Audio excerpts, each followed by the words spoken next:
Firavun'un son vasiyeti. Mısır çölünün sonsuz kumları, gün batımının kızıl ışıklarıyla yanıyordu. Genç arkeolog Doktor Aylin Demir, kazı alanının kenarında durmuş, uzaklardaki piramitlere bakıyordu. İstanbul Üniversitesi'nden mezun olduktan sonra, hayatını antik uygarlıkların sırlarını çözmeye adamıştı. "Doktor Demir," diye seslendi asistanı Mehmet. "Bir şey bulduk." Aylin heyecanla kazı çukuruna koştu. Ekibi, kumların altından çıkan taş bir plakayı temizliyordu. Üzerindeki hiyeroglifler, binlerce yıldır gün ışığı görmemişti. "Bu olağanüstü," diye fısıldadı Aylin, dizlerinin üzerine çökerek. Parmakları dikkatlice taşın yüzeyinde gezindi.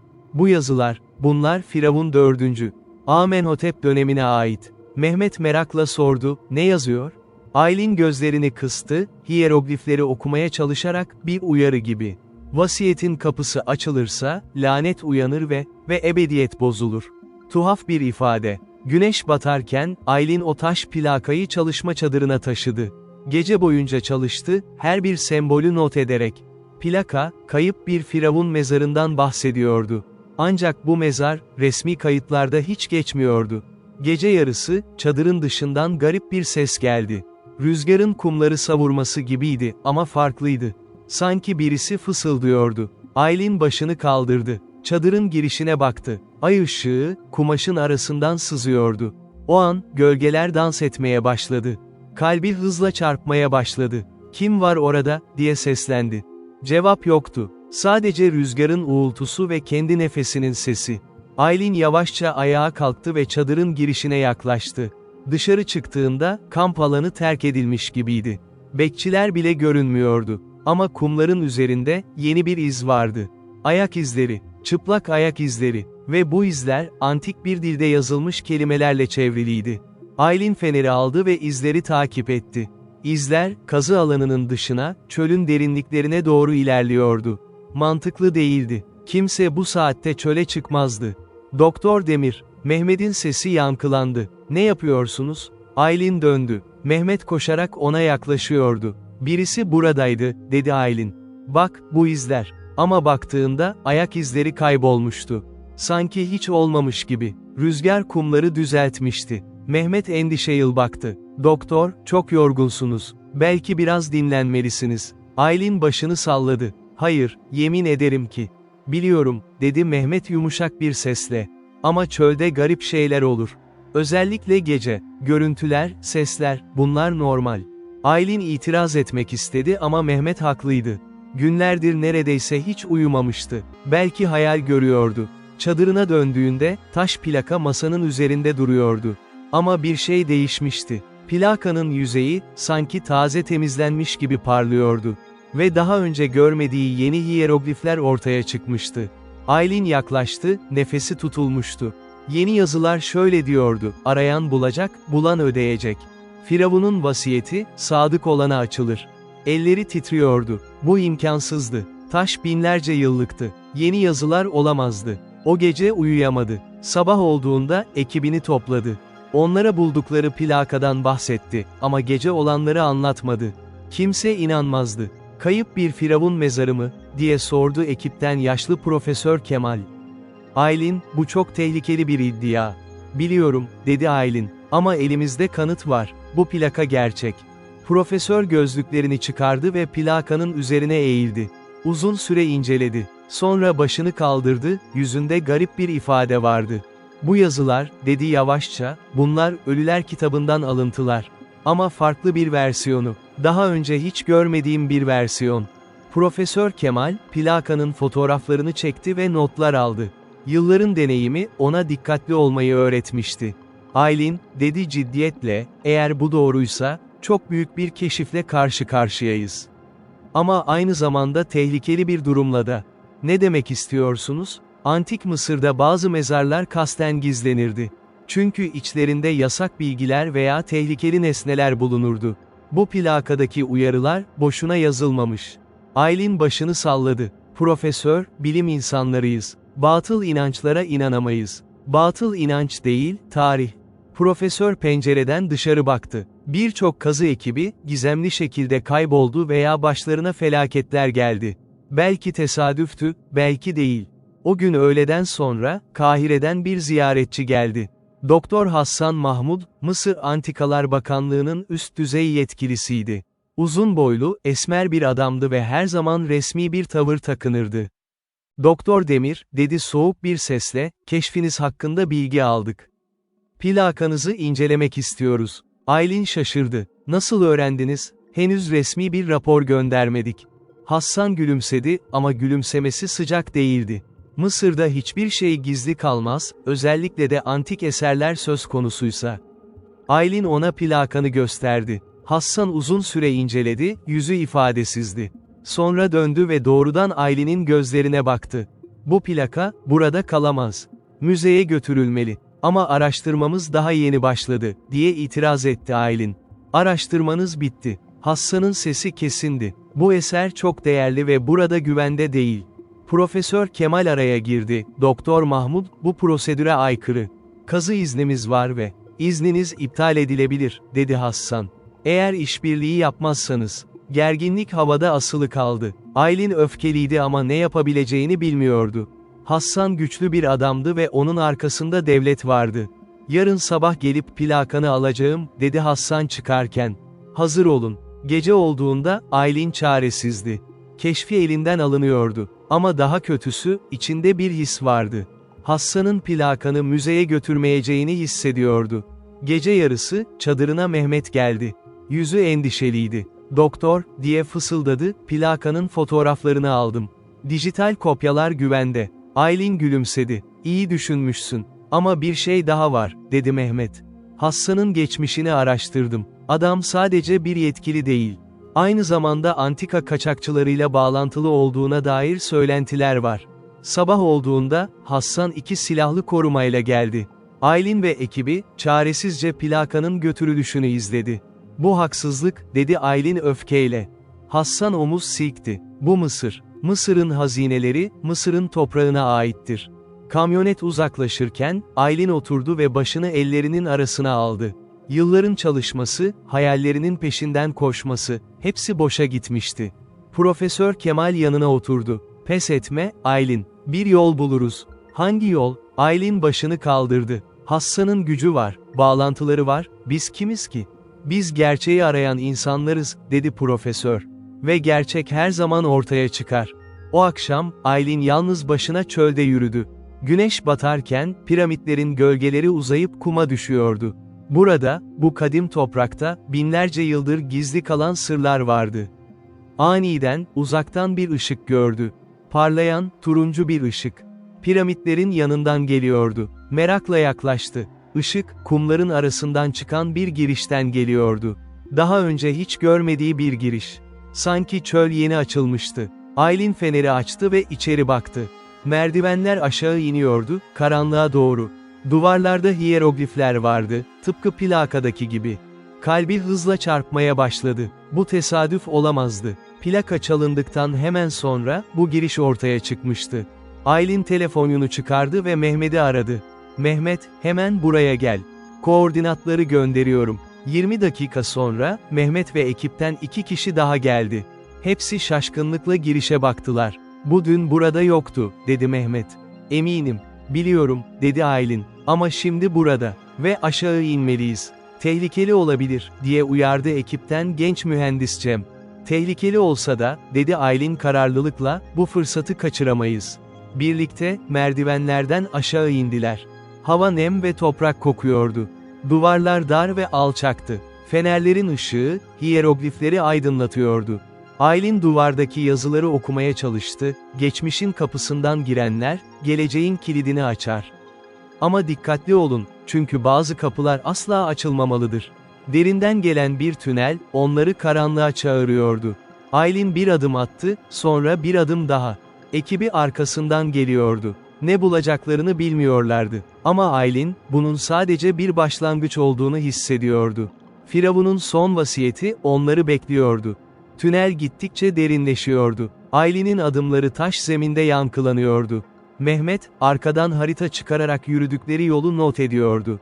En az 50 metre derinlikteyiz, dedi Cem, elindeki alete bakarak. Ve hala iniyoruz. Aniden, tünel genişledi ve büyük bir odaya açıldı. Oda, devasa sütunlarla destekleniyordu. Her sütun, karmaşık hiyerogliflerle kaplıydı. "İnanılmaz," diye fısıldadı Aylin. Feneriyle duvarları aydınlattı. "Bu bir tapınak. Ama sadece tapınak değil, bir arşiv." Duvarlarda, yüzlerce papirüs rulosu vardı. Bazıları çürümüş, bazıları ise şaşırtıcı derecede iyi korunmuştu. Mehmet bir ruloyu dikkatlice aldı. "Doktor, buna bakın. Bu astronomik hesaplamalar. Yıldızların konumları, gezegenlerin hareketleri. Antik Mısırlılar, astronomi konusunda çok gelişmişti," dedi Aylin. "Ama bu hesaplamalar, bunlar çok karmaşık." Cem başka bir köşeye gitti. "Burada bir kapı var," diye seslendi. Hepsi koşarak gitti. Kapı, sağlam taştan oyulmuştu ve üzerinde gizemli semboller vardı. Ortasında, çark şeklinde bir kilit mekanizması vardı. "Nasıl açacağız?" diye sordu Mehmet. Aylin sembolleri inceledi. "Bu, bir bulmaca. Sembolleri doğru sırayla çevirmemiz gerekiyor." "Peki doğru sıra nedir?" Aylin plakadan not ettiği yazıları hatırladı. "Vasiyetin kapısı açılırsa," diye mırıldandı. "Belki ipucu burada." Duvarları tekrar inceledi. Sonra bir şey fark etti. Tavanında, yıldızların bir haritası vardı. Ve bazı yıldızlar, diğerlerinden daha parlak işaretlenmişti. "İşte bu," dedi heyecanla. "Yıldızlar. Sembolleri yıldız konumlarına göre sıralamamız lazım." Dikkatlice, çarkı çevirmeye başladı. Her doğru hareket, derin bir tıklama sesi çıkarıyordu. Sonunda, son sembolü yerine koydu. Bir an, hiçbir şey olmadı. Sonra, kapı yavaşça açılmaya başladı. Gıcırtılı bir ses çıkararak, ağır taş hareket etti. Arka tarafta, dar bir koridor vardı. Koridorun sonundan, soluk mavi bir ışık geliyordu. "Ne olduğunu bilmiyorum," dedi Aylin, "ama içeri girmeliyiz." Koridor, onları başka bir odaya götürdü. Bu oda daha küçüktü ama çok daha etkileyiciydi. Ortasında, altın bir lahit vardı. Lahdin üzerinde, bir firavun maskesi parlıyordu. Bu gerçek olamaz," dedi Mehmet nefes nefese. Aylin yaklaştı. Lahdin yanında, taş bir kaide üzerinde, bir papirüs tomarı duruyordu. Tomarın üzerinde, kırmızı bir mühür vardı. "Firavun'un vasiyeti," dedi Aylin titreyerek. "Bulduk." Aylin dikkatlice papirüsü aldı. Kağıt eskiydi ama iyi korunmuştu. Mühürü kırmadan önce, derin bir nefes aldı. "Emin misiniz?" diye sordu Mehmet. "Plakadaki uyarıları hatırlayın. Buraya kadar geldik," dedi Aylin. "Geriye dönemeyiz." Mührü kırdı ve tomarı açtı. İlk sayfada, eski Mısır dilinde yazılmış bir metin vardı. Aylin okumaya başladı. "Ben, Firavun Kaemvaset, Ramses'in oğlu, bu sözleri yazıyorum. Ölümüm yaklaştıkça, büyük bir sırrı saklamak zorundayım. Bu sır, sadece layık olanlara açılmalıdır." Aylin sayfayı çevirdi. Sonraki sayfalar, gizemli ritüellerden, antik güçlerden ve unutulmuş tanrılardan bahsediyordu. "Tanrılar bana bir hediye verdi," diye devam ediyordu metin. "Sonsuz hayat. Ama bu hediye aynı zamanda bir lanetti. Çünkü sonsuz hayat, sonsuz yalnızlık demektir. İzleyenler öldü, sevdiklerim gitti. Sadece ben kaldım." Mehmet omzunun üzerinden okuyordu. "Sonsuz hayat mı? Bu bir efsane olmalı." "Bekle," dedi Aylin. "Daha var. Bu lahitte, ölümlü bedenim yatıyor. Ama ruhum hala burada. Bu toprakta, bu kumda, bu taşta. Vasiyetimi yerine getiren kişi, büyük bir güce sahip olacak. Ama aynı zamanda büyük bir sorumluluk da taşıyacak." Son sayfada, bir harita vardı. Harita, Mısır'ın çeşitli yerlerini gösteriyordu. Her yerde, bir işaret vardı. "Bu ne?" diye sordu Cem. "Sanırım," dedi Aylin, "diğer hazinelerin yerleri. Ya da, başka bir şey." Aniden, oda titremeye başladı. Tavanından küçük taş parçaları düştü. "Ne oluyor?" diye bağırdı Mehmet. "Bilmiyorum, ama buradan çıkmalıyız." Koşarak kapıya gittiler. Ama kapı kapanmıştı. Aylin itti, çekiştirdi ama kapı kıpırdamadı. "Tuzağa düştük," dedi Cem panikle. Titreme güçlendi. Lahit, yavaşça açılmaya başladı. İçinden, soluk bir ışık yükseldi. Işık, insan şeklini aldı. Bir ruh, lahitten çıktı. Firavun Kaemvaset'in ruhu. Yüzü solgun ama asil, gözleri binlerce yıllık bilgelik dolu. "Kim açtı vasiyetimi?" dedi ruh, derin bir sesle. Aylin öne çıktı, korkusuna rağmen. "Ben açtım. Doktor Aylin Demir." Ruh ona baktı. "Bir kadın. İlginç. Zamanlar değişmiş. Sizin vasiyetiniz." dedi Aylin, ne anlama geliyor? Neden gizlenmiş? Firavun gülümsedi. Çünkü içinde, dünyanın sırlarını açacak bilgi var. Ama bu bilgi, yanlış ellere geçerse, felaket getirir. Nasıl bir bilgi? Zaman bilgisi. Geçmişi değiştirme, geleceği görme bilgisi. Tanrılar bana bu gücü verdi. Ve ben onu sakladım. Mehmet inanamazdı. Bu imkansız. Bilim, zamanın değiştirilemeyeceğini söyler. Sizin bilimsiniz, dedi Firavun, henüz çok genç. Bizim bilimimiz, binlerce yıl öncesinden geliyor. Firavun'un ruhu, odanın ortasında süzülüyordu. Işığı, duvarlara gizemli gölgeler düşürüyordu. Eğer vasiyetimi okuduysan, dedi Firavun, o zaman bir seçim yapmalısın.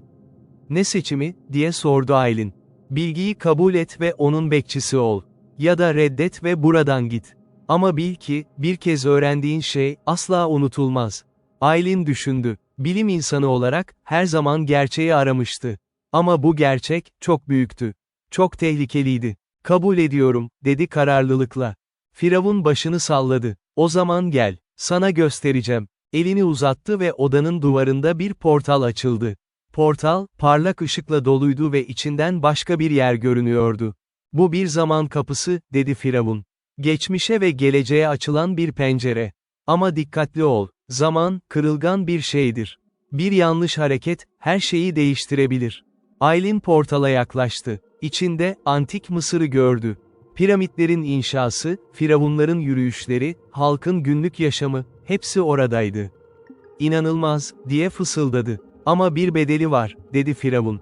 Bu gücü kullanırsan, kendi zamanından kopar. İki dünya arasında sıkışırsın. Tıpkı benim gibi. Aylin geri çekildi. O zaman neden bana veriyorsun? Çünkü bir tehlike geliyor, dedi Firavun ciddiyetle. Birisi, bu bilgiyi kötüye kullanmak istiyor. Ve onu durduracak kişi, sensin. Kim o kişi? Doktor Hassan Mahmud. O, sadece bir yetkili değil. Antik bir tarikatın üyesi. Bu tarikat, binlerce yıldır benim vasiyetimi arıyor. Aylin şaşırdı. Hassan, ama o, plakanı çaldı çünkü onu buraya götürecek ipuçları arıyor. Ve eğer beni önce bulursa, zaman kapısını açacak ve tarihi değiştirecek. Mehmet araya girdi, neden tarihi değiştirmek istesin ki? Güç için, dedi Firavun. Eğer geçmişi kontrol edersen, geleceği de kontrol edersin. Dünyayı istediğin gibi şekillendirebilirsin. Aylin başını salladı. O zaman onu durdurmalıyız. Evet, dedi Firavun. Ama bunun için, vasiyetin geri kalanını bulmalısın. Haritadaki işaretler, diğer parçaların yerlerini gösteriyor. Hepsini toplarsan, zaman kapısını kalıcı olarak kapatabilirsin. Kaç parça var? 7. Mısır'ın 7 kutsal yerinde saklı. Ve her biri, tehlikeli bir sınavla korunuyor. Aylin derin bir nefes aldı. Bu, düşündüğünden çok daha büyük bir maceraydı. Ama geri dönemezdi. Haritayı verirsin, dedi kararlılıkla. Firavun gülümsedi. Cesursun. Tıpkı bir firavun gibi. Sana yardım edeceğim. Ama unutma, zaman çok az. Oda tekrar titremeye başladı. Firavun soluyor, kayboluyordu. Git, dedi son nefesiyle. İlk parçayı Luxor'da bulacaksın. Krallar Vadisi'nde, unutulmuş bir mezarda. Ve sonra, ortadan kayboldu. Portal kapandı. Kapı, tekrar açıldı. Aylin, Mehmet'e ve Cem'e baktı. İkisi de şoktaydı. Ne oldu az önce, diye sordu Cem. Gerçek oldu, dedi Aylin. Ve şimdi, bir yarışımız var. Yeraltı odasından çıktıklarında, gece olmuştu. Yıldızlar gökyüzünde parlıyordu, tıpkı binlerce yıl önceki gibi. Aylin elindeki haritaya baktı. Luxor, buradan yaklaşık 500 kilometre güneyde. Yarına kadar oraya ulaşmalıyız. Ama Hassan, dedi Mehmet, o da aramaya başlamıştır. Plakanın bilgilerini çoktan incelemiştir. O zaman daha hızlı olmalıyız, dedi Aylin. Kampa döndüklerinde, garip bir sessizlik vardı. Çadırlar boştu, ekip kayıptı.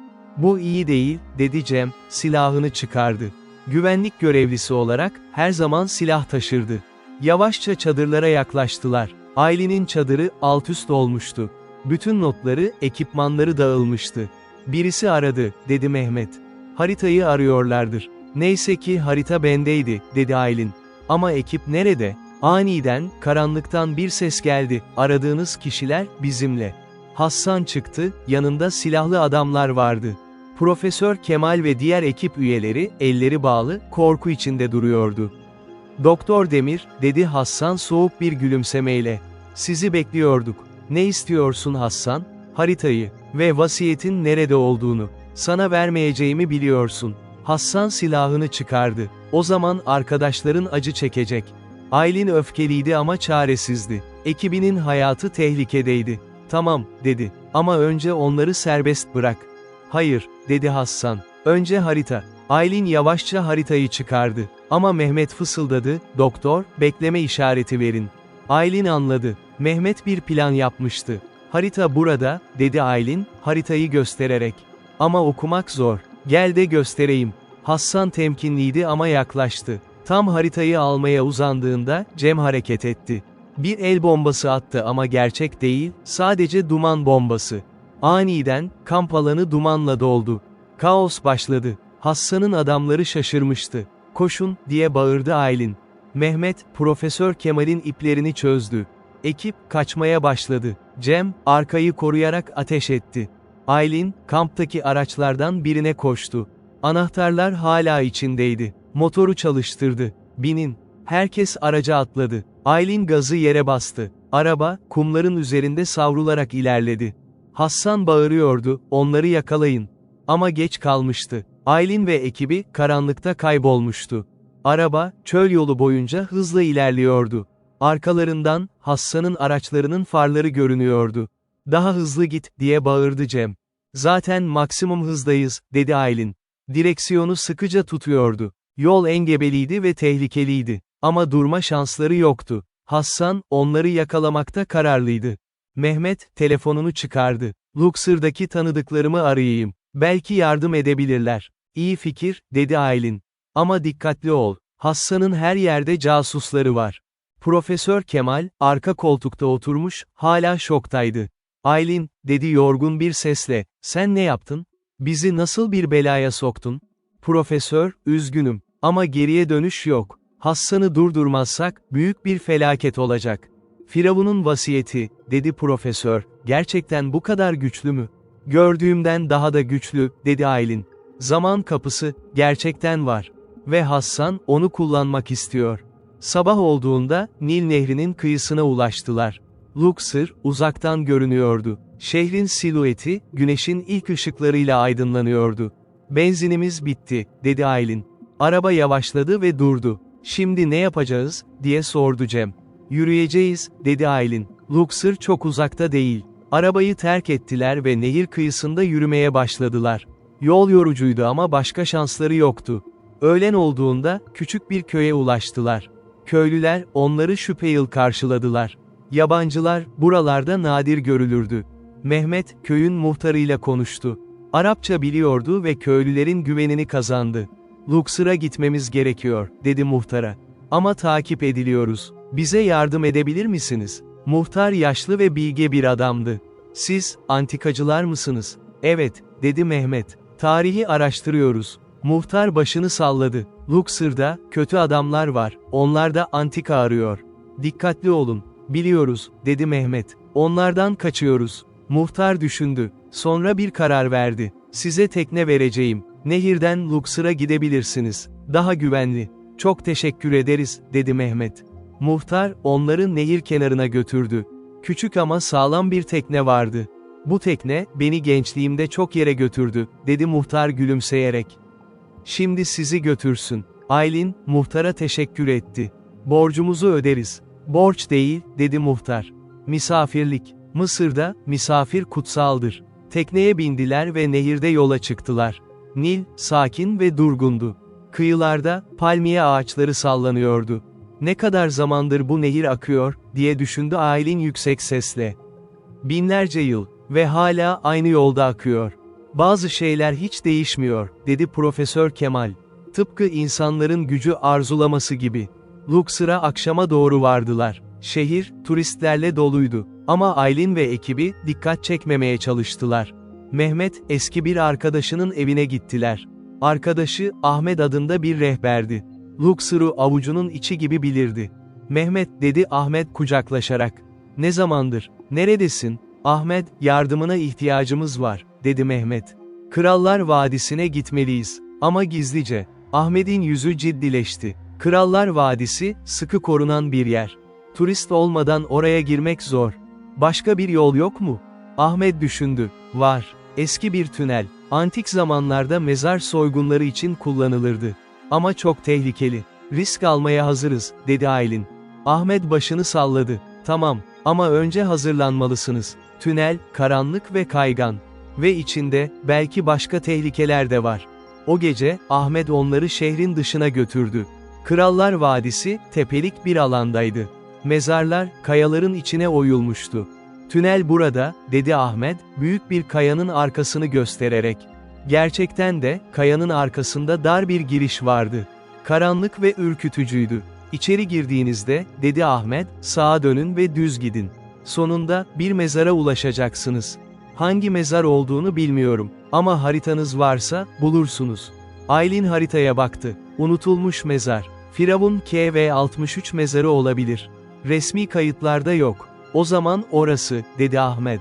Bol şans. Fenerleriyle, tünele girdiler. Hava nem ve soğuktu. Duvarlar, yüzyılların tozu ve paslıydı.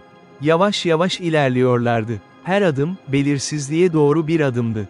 Aylin önde yürüyordu, kalbindeki heyecan ve korku karışımı duygularla. Aniden, yerde bir delik fark etti. "Durun," diye bağırdı. Tam zamanında durmuşlardı. Delik, derin bir tuzaktı. İçinde, sivri kazıklar vardı. "Antik tuzaklar," dedi Profesör Kemal. "Mezar soyguncularını durdurmak için yapılmışlar." Dikkatlice deliğin etrafından geçtiler. Tünel, daha dar ve tehlikeli hale geliyordu. Sonunda, büyük bir kapıya ulaştılar.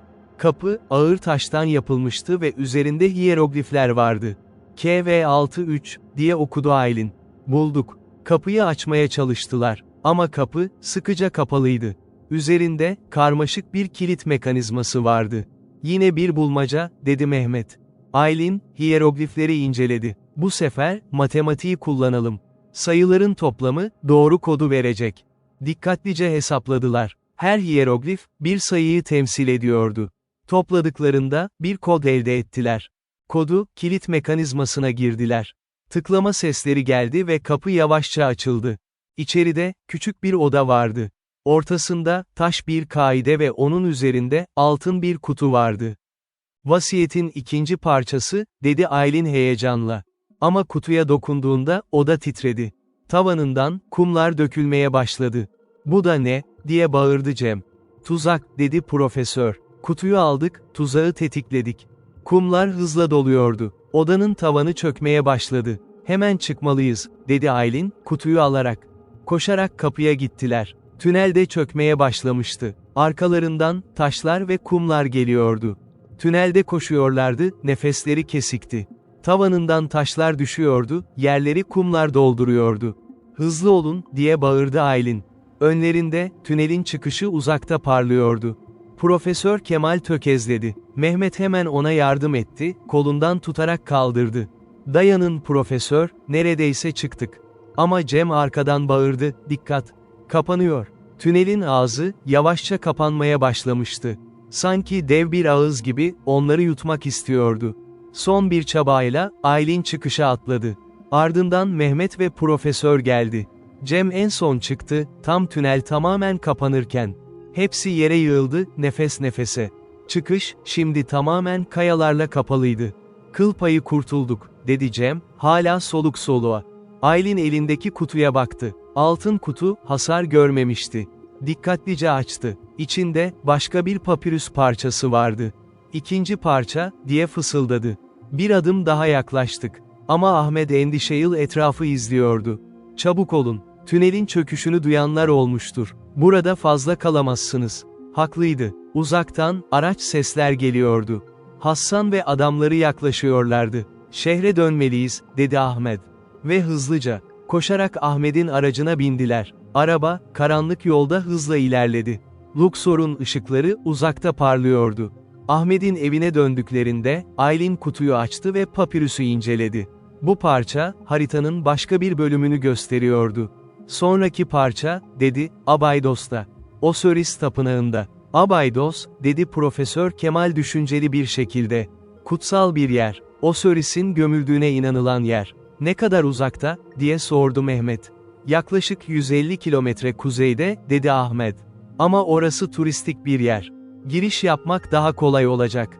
O zaman yarın oraya gideriz, dedi Aylin. Ama bu gece dinlenmeliyiz. Herkes yorgun. Ahmet onlara oda gösterdi. Aylin, yatağa uzandı ama uyuyamadı. Aklı, buldukları parçalardaydı. 2 parça vardı şimdi. Daha 5 parça kalmıştı. Ve Hasan, her an yaklaşabilirdi. Gece yarısı, pencereden dışarı baktı. Nil Nehri, ay ışığında parlıyordu. Bu kadim toprakta, kaç sır gizliydi? Kaç firavun, kaç rahip, kaç bilge insan yaşamıştı? Ve şimdi, binlerce yıl sonra, o sırlar tekrar gün yüzüne çıkıyordu. Bir el, omzuna dokundu. Mehmet'ti, uyuyamadın mı, diye sordu. Hayır, çok şey düşünüyorum. Mehmet pencereden dışarı baktı. Bu macera, başladığımız zaman düşündüğümüzden çok daha büyük. Biliyorum, dedi Aylin. Ama artık duramayız. Hassan'ı durdurmalıyız. Sence gerçekten zaman kapısını açabilir mi? Aylin derin bir nefes aldı. Firavun'un ruhu öyle dedi. Ve gördüğüm şeylerden sonra, artık hiçbir şeyi imkansız görmüyorum. Eğer zaman değiştirilirse, dedi Mehmet, ne olur? Tarih değişir mi? Bilmiyorum, dedi Aylin. Ama öğrenmek de istemiyorum. Bu güç, çok tehlikeli. Mehmet başını salladı. O zaman devam edelim. Ve vasiyetin tüm parçalarını bulalım. Sabah olduğunda, Ahmet onları Abaydos'a götürdü. Yol, Nil boyunca uzanıyordu. Kıyılarda, çiftçiler tarlalarını sürüyordu, tıpkı binlerce yıl önceki gibi. Mısır, dedi Profesör Kemal, değişmeyen bir ülke. Modern dünya gelip geçer, ama Mısır hep kalır. Abaydos'a öğleden sonra vardılar. Tapınak, etkileyici bir yapıydı. Dev sütunlar, gökyüzüne yükseliyordu. Duvarlar, karmaşık kabartmalarla kaplıydı. Osiris tapınağı, dedi Ahmet, en eski tapınaklardan biri. Firavun 1. Seti tarafından inşa edildi. Turistler, tapınağı geziyordu. Aylin ve ekibi, onların arasına karıştı. Dikkat çekmemeye çalışıyorlardı. Haritaya göre, vasiyetin 3. parçası, tapınağın yer altındaydı. Ama yer altına giriş, güvenlikle korunuyordu. Nasıl içeri gireceğiz, diye sordu Cem. Ben hallederim, dedi Ahmet. Tapınağın güvenlik şefiyle konuştu. Eski bir arkadaşıydı. Birkaç dakika sonra, geri döndü. İçeri girebiliriz, dedi. Ama sadece yarım saatimiz var. Ve kimse görmemeli. Gece olduğunda, tapınak kapandı. Ama onlar, gizlice içeride kaldılar. Ahmet, onları yeraltı bölümüne götürdü. Merdivenler, derine iniyordu. Hava soğuk ve rutubetliydi. Duvarlar, antik dualarla kaplıydı. Osiris, dedi Profesör Kemal, ölümün ve yeniden doğuşun tanrısı. Eğer vasiyetin bir parçası buradaysa, mutlaka özel bir anlam taşıyor. Yeraltı odası, büyüktü. Ortasında, Osiris'in heykeli vardı. Heykel, oturmuş pozisyonda, elinde asa ve kamçı tutuyordu. Aylin, heykeli inceledi. Parça burada olmalı. Ama nerede? Mehmet, heykelin etrafında döndü. Belki heykelin içinde, ya da altında, dedi Cem, yere eğildi ve taşları kontrol etti. Bir tanesi, diğerlerinden farklıydı. Bu hareket ediyor, diye bağırdı. Taşı itti ve bir geçit açıldı. Geçit, daha derin bir odaya iniyordu. Her zaman daha derine gidiyoruz, dedi Mehmet. Firavunlar gerçekten saklamayı seviyorlar. Aşağı indiklerinde, küçük bir mezar odası buldular. Duvarlarda, Osiris'in hikayesi anlatılıyordu. Nasıl öldürüldüğü, nasıl parçalara ayrıldığı ve nasıl yeniden doğduğu. İlginç bir paralel, dedi Aylin. Vasiyetin parçalara ayrılması, tıpkı Osiris'in bedeni gibi. Odanın köşesinde, taş bir sandık vardı. Sandığın üzerinde, Osiris'in mührü vardı. Aylin sandığı açtı. İçinde, 3. papirüs parçası vardı. Ama bu sefer, başka bir şey daha vardı. Küçük bir anahtar. Bu ne için, diye sordu Mehmet. Bilmiyorum, dedi Aylin. Ama mutlaka önemli. Aniden, yukarıdan sesler geldi. Ayak sesleri. Biri tapınağa girmişti. Hassan, diye fısıldadı Cem, bizi buldu. Nasıl, dedi Aylin. Kimse bilmiyordu buraya geleceğimizi. Belki takip ettiler, dedi Mehmet. Ya da bir casus var. Ahmet'in yüzü sarardı. Ben onlara söylemedim. Yemin ederim, şimdi tartışmanın zamanı değil, dedi Aylin. Kaçmalıyız. Ama kaçış yolu yoktu. Tek çıkış, yukarı çıkan merdivendendi. Ve Hassan oradaydı. Tuzağa düştük, dedi Cem, silahını çıkardı. Bekle, dedi Aylin. Belki başka bir yol var. Duvarları inceledi. Kabartmalar bir hikaye anlatıyordu. Osöris'in kaçışı, setten ve hikayenin sonunda gizli bir kapı vardı. İşte, dedi Aylin. Duvardaki belirli bir kabartmaya bastı. Bir gıcırtıyla duvar kaydı ve gizli bir geçit göründü. Hızlı, diye bağırdı Aylin. Geçide girdiler. Arka taraftan Hassan'ın sesi geldi, kaçamazsınız. Size ihtiyacım yok, sadece vasiyete. Ama geç kalmıştı. Geçit, onları başka bir tünele götürdü. Bu tünel, tapınağın dışına çıkıyordu. Tünelden çıktıklarında, tapınağın arkasındaki çöldelerdi. Gecenin karanlığı, onları korudu. Bu şekilde kaç kez kurtulacağız, diye sordu Mehmet, hala nefes nefese. Bilmiyorum, dedi Aylin, ama şanslıyız. Ahmet, suçluluk içindeydi. Üzgünüm, belki beni takip ettiler. Belki. Sen suçlu değilsin Ahmet, dedi Aylin. Hassan, her yerdedir. Casusları, gözleri, kaçmak zor. Profesör Kemal oturdu, yorgundu. Aylin, ne kadar daha devam edeceğiz? 5 parça daha var. Ve Hassan, her seferinde bize daha yakın. Biliyorum profesör, dedi Aylin. Ama şu ana kadar geldik. Vazgeçemeyiz. Belki yardım istemeliyiz, dedi Mehmet. Polise, hükümete. Hayır, dedi Aylin keskin bir şekilde. Hassan'ın bağlantıları var, herkese güvenemeyiz. Sabah olduğunda, uzaktan bir araç geldi. Herkes tetikte oldu. Ama araba, Ahmet'in arkadaşlarındandı. Ahmet, diye seslendi sürücü. Sizi arıyorlardı. Hassan'ın adamları, her yeri karıştırıyor. Biliyoruz, dedi Ahmet. Ondan kaçıyoruz. Buradan gitmelisiniz, dedi sürücü. Hemen, size araba verdim. Ahmet teşekkür etti. Arabaya bindiler ve Abaydos'tan uzaklaştılar. Haritaya göre, sonraki parça Siva vahasındaydı. Uzak, çöl ortasında bir vahaydı. Siva, dedi Profesör Kemal, Büyük İskender'in ziyaret ettiği yer. Amun tapınağının olduğu yer. Ne kadar uzak, diye sordu Aylin. Çok uzak, dedi profesör. Batıda, Libya sınırına yakın. En az 2 gün sürer. O zaman hemen yola çıkmalıyız, dedi Aylin. Ama Mehmet tereddütlüydü. Doktor, araba bu kadar uzun yolculuğa dayanmaz. Ve çölde, tehlikeler var. Başka seçeneğimiz yok, dedi Aylin. Hassan, Abaydos'ta bizi kaçırdığımızı bilir. Bir sonraki yere gitmeden önce, oraya ulaşmalıyız. Yol, zordu. Çöl, sonsuzdu. Kumlar, rüzgarla savruluyor ve gökyüzünü kararıyordu. Akşam olduğunda, küçük bir köye ulaştılar. Köy, çöl ortasında bir vahayı andırıyordu. Birkaç ev, bir kuyu ve palmiye ağaçları. Burada geceyi geçirelim, dedi Ahmet. Araba dinlenmeye ihtiyacı var. Ve biz de. Köylüler, onları misafir ettiler. Basit ama sıcak bir akşam yemeği verdiler. Aylin, yorgunluğuna rağmen rahatlamıştı. Gece, dışarı çıktı. Gökyüzü, yıldızlarla doluydu. Işık kirliliği olmadığı için, Samanyolu bile görünüyordu. Ne kadar güzel, diye fısıldadı.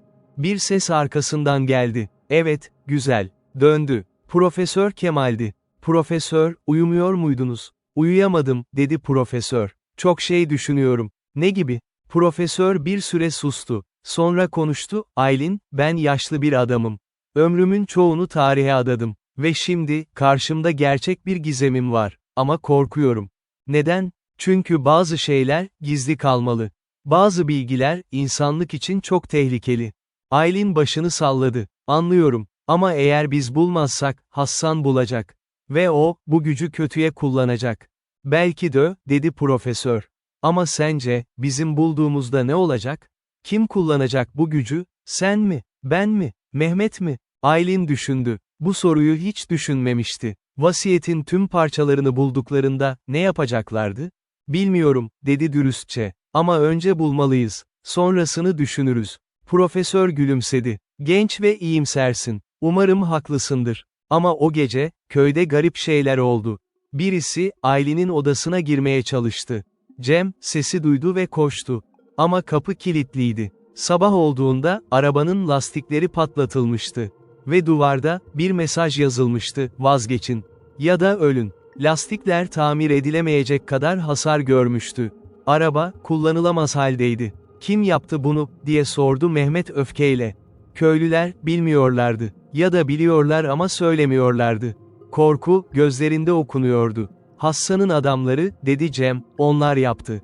Ve muhtemelen hala yakınlardalar. O zaman burada kalamayız, dedi Aylin.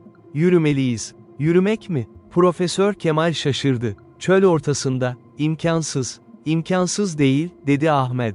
Zor, ama imkansız değil. Eski kervan yolları var, onları takip edersek, Siva'ya ulaşabiliriz. Ne kadar sürer? 2, belki 3 gün. Eğer şanslıysak. Su, yiyecek ve ekipman topladılar. Köylüler, onlara deve vermeyi teklif etti ama yeterli deve yoktu. Sadece birkaç tane. Profesör ve Aylin deve kullanır, dedi Mehmet. Biz yürüyeceğiz. Hayır, dedi Aylin. Adil değil. Sırayla bineriz. Öğleden sonra, yola çıktılar. Güneş, tepedeydi ve acımasızdı. Sıcaklık, 40 dereceyi geçmişti. Çöl, sessiz ve ürkütücüydü. Rüzgar, kumları savuruyor ve görüş mesafesini azaltıyordu. Kumlu fırtına geliyor, dedi Ahmet. Sığınak bulmalıyız. Ama sığınak yoktu. Sadece sonsuz kumlar. Fırtına başladığında, şiddetliydi. Kumlar, her yeri kaplıyordu. Nefes almak, zorlaşıyordu. Bir araya toplanın, diye bağırdı Ahmet. Ve yüzünüzü örtün. Bir araya toplandılar, birbirlerine sıkıca tutundular. Fırtına, saatlerce sürdü. Sonunda, fırtına durdu. Ama her yer kumla dolmuştu. Develerden biri, kaybolmuştu. Ne yapacağız, diye sordu Mehmet. Devam edeceğiz, dedi Aylin kararlılıkla. Başka çıkar yolumuz yok. O gece, yıldızların altında yattılar. Ateş yaktılar ve etrafına toplandılar. Gece, çöl soğuktu. Firavunlar, dedi Profesör Kemal, ateşe bakarak, bu çölde yüzyıllar yaşadılar. Piramitler inşa ettiler, şehirler kurdular. Nasıl başardılar? İnanç, dedi Ahmet. Ve kararlılık. Onlar, tanrıların seçtikleriydi. Ve bir misyonları vardı. Tıpkı bizim gibi, dedi Aylin. Bizim de bir misyonumuz var.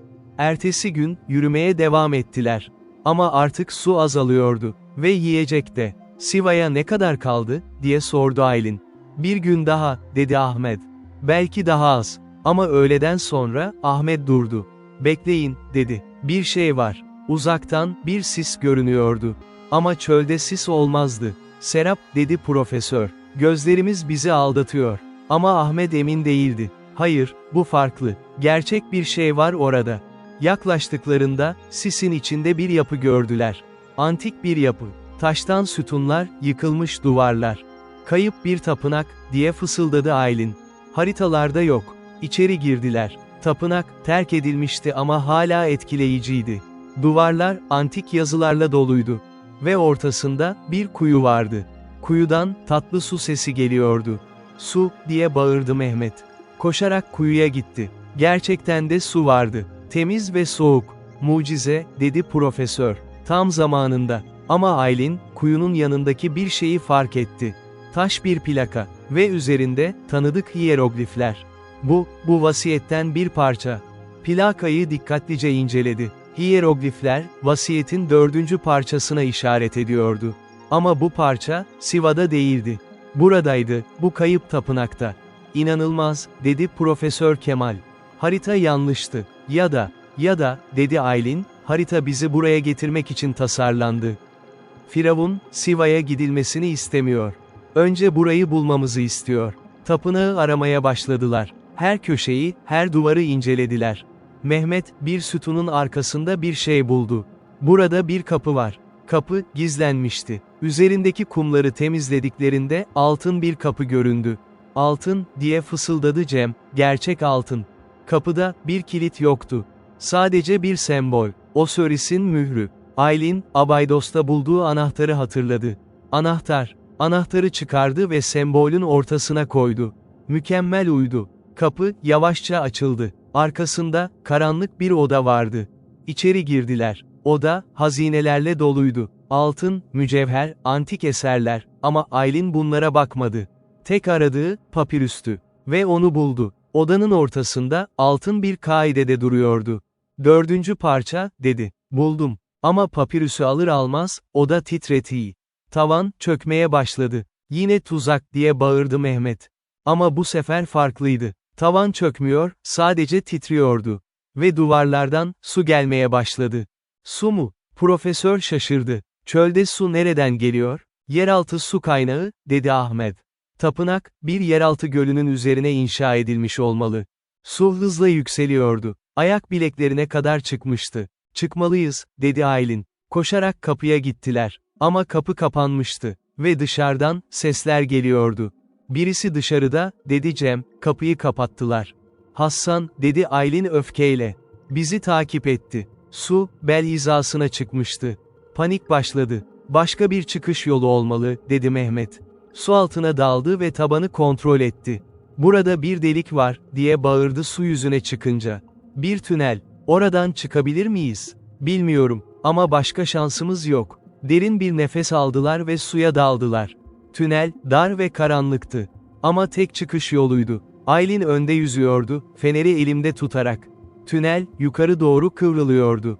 Nefesi tükenmek üzereydi. Ama vazgeçmedi. Bir çaba daha, bir kürek daha. Ve aniden, su yüzüne çıktı. Dışarıdaydı, tapınağın dışında, kuyunun içinde. Diğerleri de çıktı, öksürerek ve nefes alarak. Kurtulduk, dedi Mehmet. Bir kez daha kurtulduk. Ama Hassan, tapınağın girişinde bekliyordu. Yanında, silahlı adamlar vardı. Doktor Demir, dedi soğuk bir sesle, etkileyici. Ama bu kadar yeter. Papirüsleri verin. Asla, dedi Aylin. Hassan silahını çekti. O zaman arkadaşlarınız ölür. Aylin çaresizdi. Ama o anda, bir şey oldu. Tapınağın üstünden, bir helikopter göründü. Mısır polisi, diye bağırdı helikopterden birisi. Silahları bırakın. Hassan şaşırdı. Nasıl? Ahmet gülümsedi. Ben aradım. Sinyal zayıftı ama başardım. Hassan ve adamları kaçmaya çalıştı. Ama polis helikopterleri onları çevirdi. Bir kısa çatışma oldu ve Hassan yakalandı. Aylin rahatladı. Ama biliyordu ki bu son değildi. Hassan sadece bir parçasıydı. Tarikat, hala oradaydı. Polis, Hassan'ı ve adamlarını helikoptere bindirdi. Ama komutan, Aylin'e yaklaştı. Doktor Demir, sizi de gözaltına almalıyım. Ne? Aylin şaşırdı. Neden? İzinsiz kazı, antik eserleri kaçakçılık, sınırları ihlal, liste uzun. Ama biz masum, Hassan'ı durdurmaya çalışıyorduk. Mahkemede anlatırsınız, dedi komutan. Şimdi, lütfen gelin. Aylin ve ekibi de helikoptere bindiler. Kahire'ye götürülüyorlardı. Helikopterde, Hassan Aylin'e baktı ve gülümsedi. Doktor Demir, siz hala anlamadınız. Ben sadece bir askerim. Gerçek güç, başka yerde. Tarikat mı, diye sordu Aylin. Hassan başını salladı. Tarikat, çok eski. Roma İmparatorluğundan beri var. Ve vasiyeti arıyorlar. Sen, onların işini kolaylaştırdın. Ne demek istiyorsun? 4 parça buldun. 3 parça daha var. Ve tarikat, şimdi nerede olduklarını biliyor. Çünkü sen, onları bulmayı kolaylaştırdın. Aylin kalbi çarpmaya başladı. Haklıydı. Vasiyetin parçalarını bularak, tarikata ipuçları veriyordu. Kahire'ye vardıklarında, karakola götürüldüler. Sorgulandılar, saatlerce. Aylin, her şeyi anlattı. Firavun'un ruhu, zaman kapısı, vasiyetin tehlikesi, ama kimse inanmadı. Doktor Demir, dedi sorgu memuru, siz yorgunsunuz. Hayal görüyorsunuz. Böyle şeyler gerçek değil. Ama gerçek, dedi Aylin. Eğer inanmazsanız, büyük bir felaket olacak. Ama boşunaydı. Onu dinleyen yoktu. Gece, hücrede yatarken, Aylin ümitsizdi. Vasiyetin 5 parçası güvendeydi ama 3 parça henüz bulunmamıştı. Ve tarikat, onları arıyordu. Gece yarısı, hücrenin kapısı açıldı.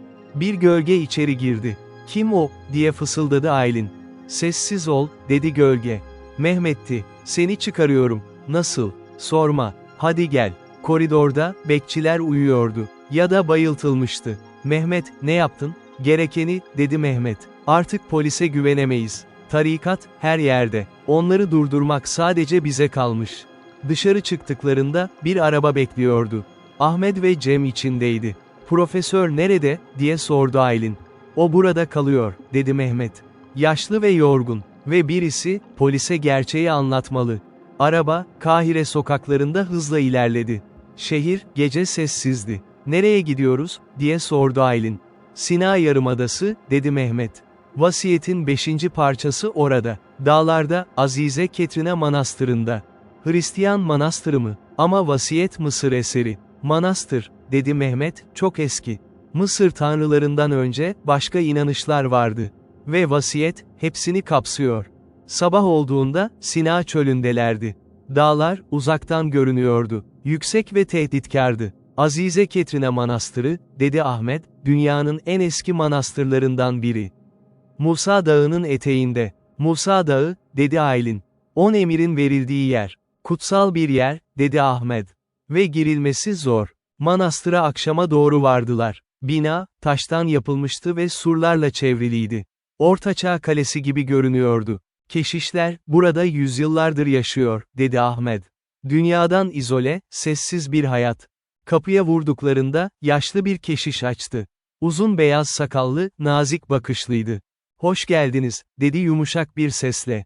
Size nasıl yardımcı olabiliriz? Mehmet konuştu, biz, tarih araştırıyoruz.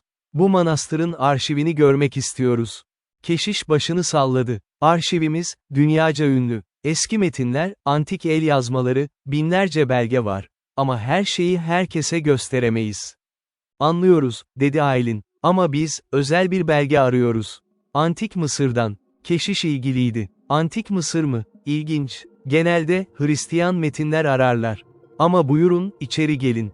Manastır, içeriden sakin ve huzurluydu. Bahçeler, çiçeklerle doluydu. Keşişler, sessizce yürüyor ve dua ediyordu. Arşiv, burada, dedi keşiş, eski bir binayı göstererek.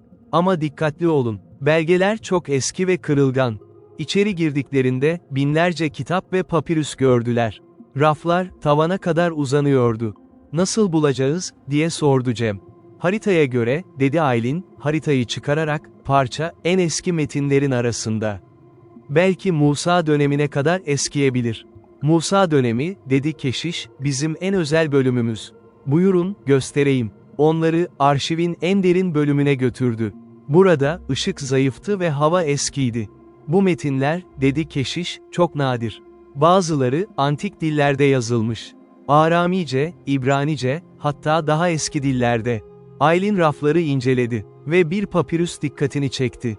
Mısır hiyeroglifleriyle yazılmıştı. Bu, dedi, bu olabilir. Dikkatlice aldı. Papirüs, vasiyetin 5. parçasıydı. Buldunuz, dedi keşiş gülümseyerek.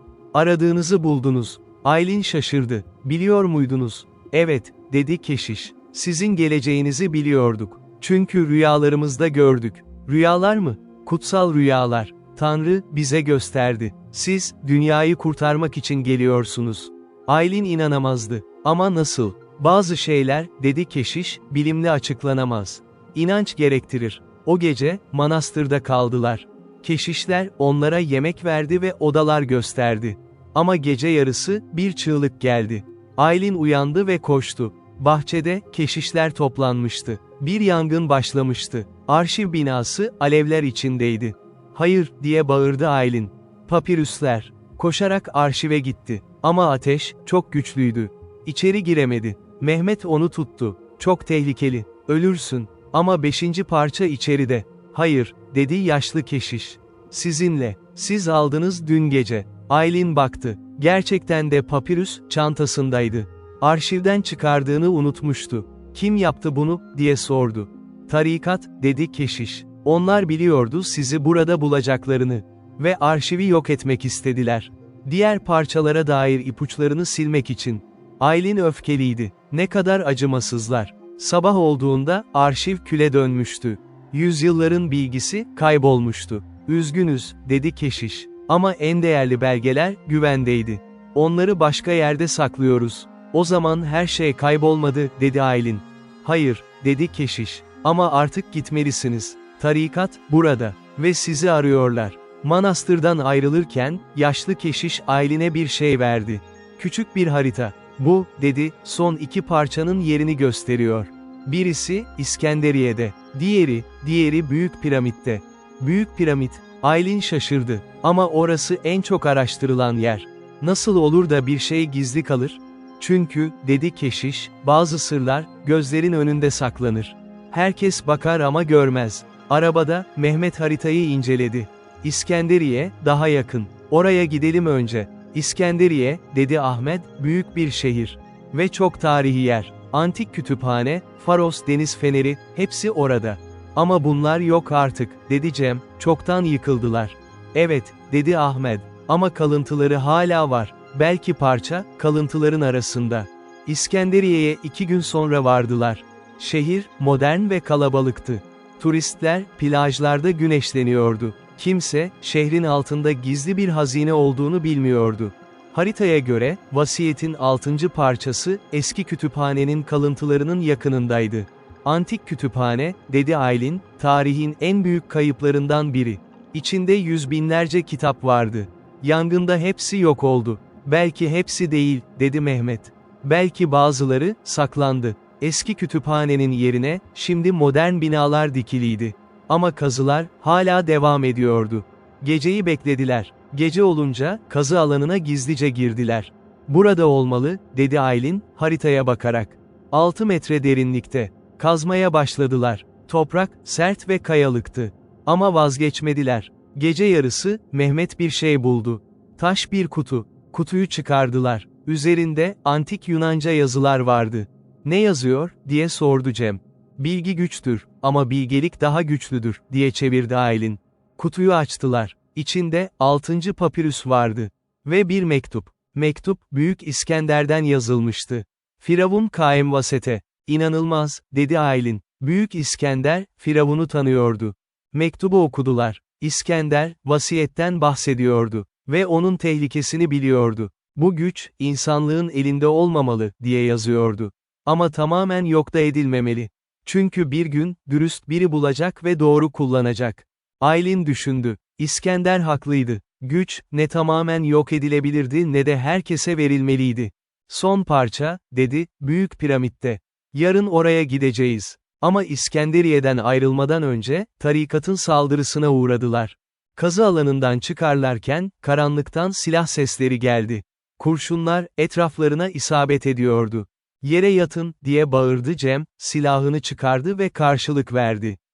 Saldırganlar, tarikatın üyeleriydi. Maskeli ve silahlıydılar. Hassan tutuklanmıştı ama tarikat hala aktifti.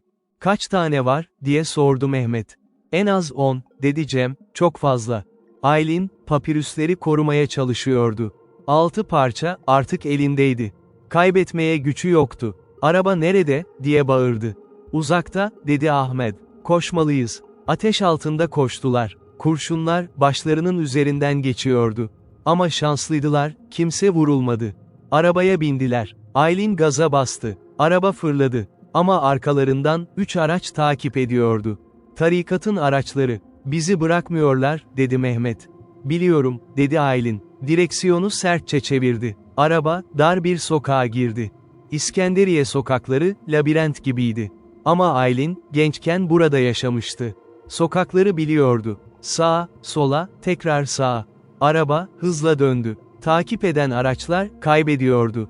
Sonunda, limana ulaştılar. Araba, durdu. Şimdi ne yapacağız, diye sordu Cem.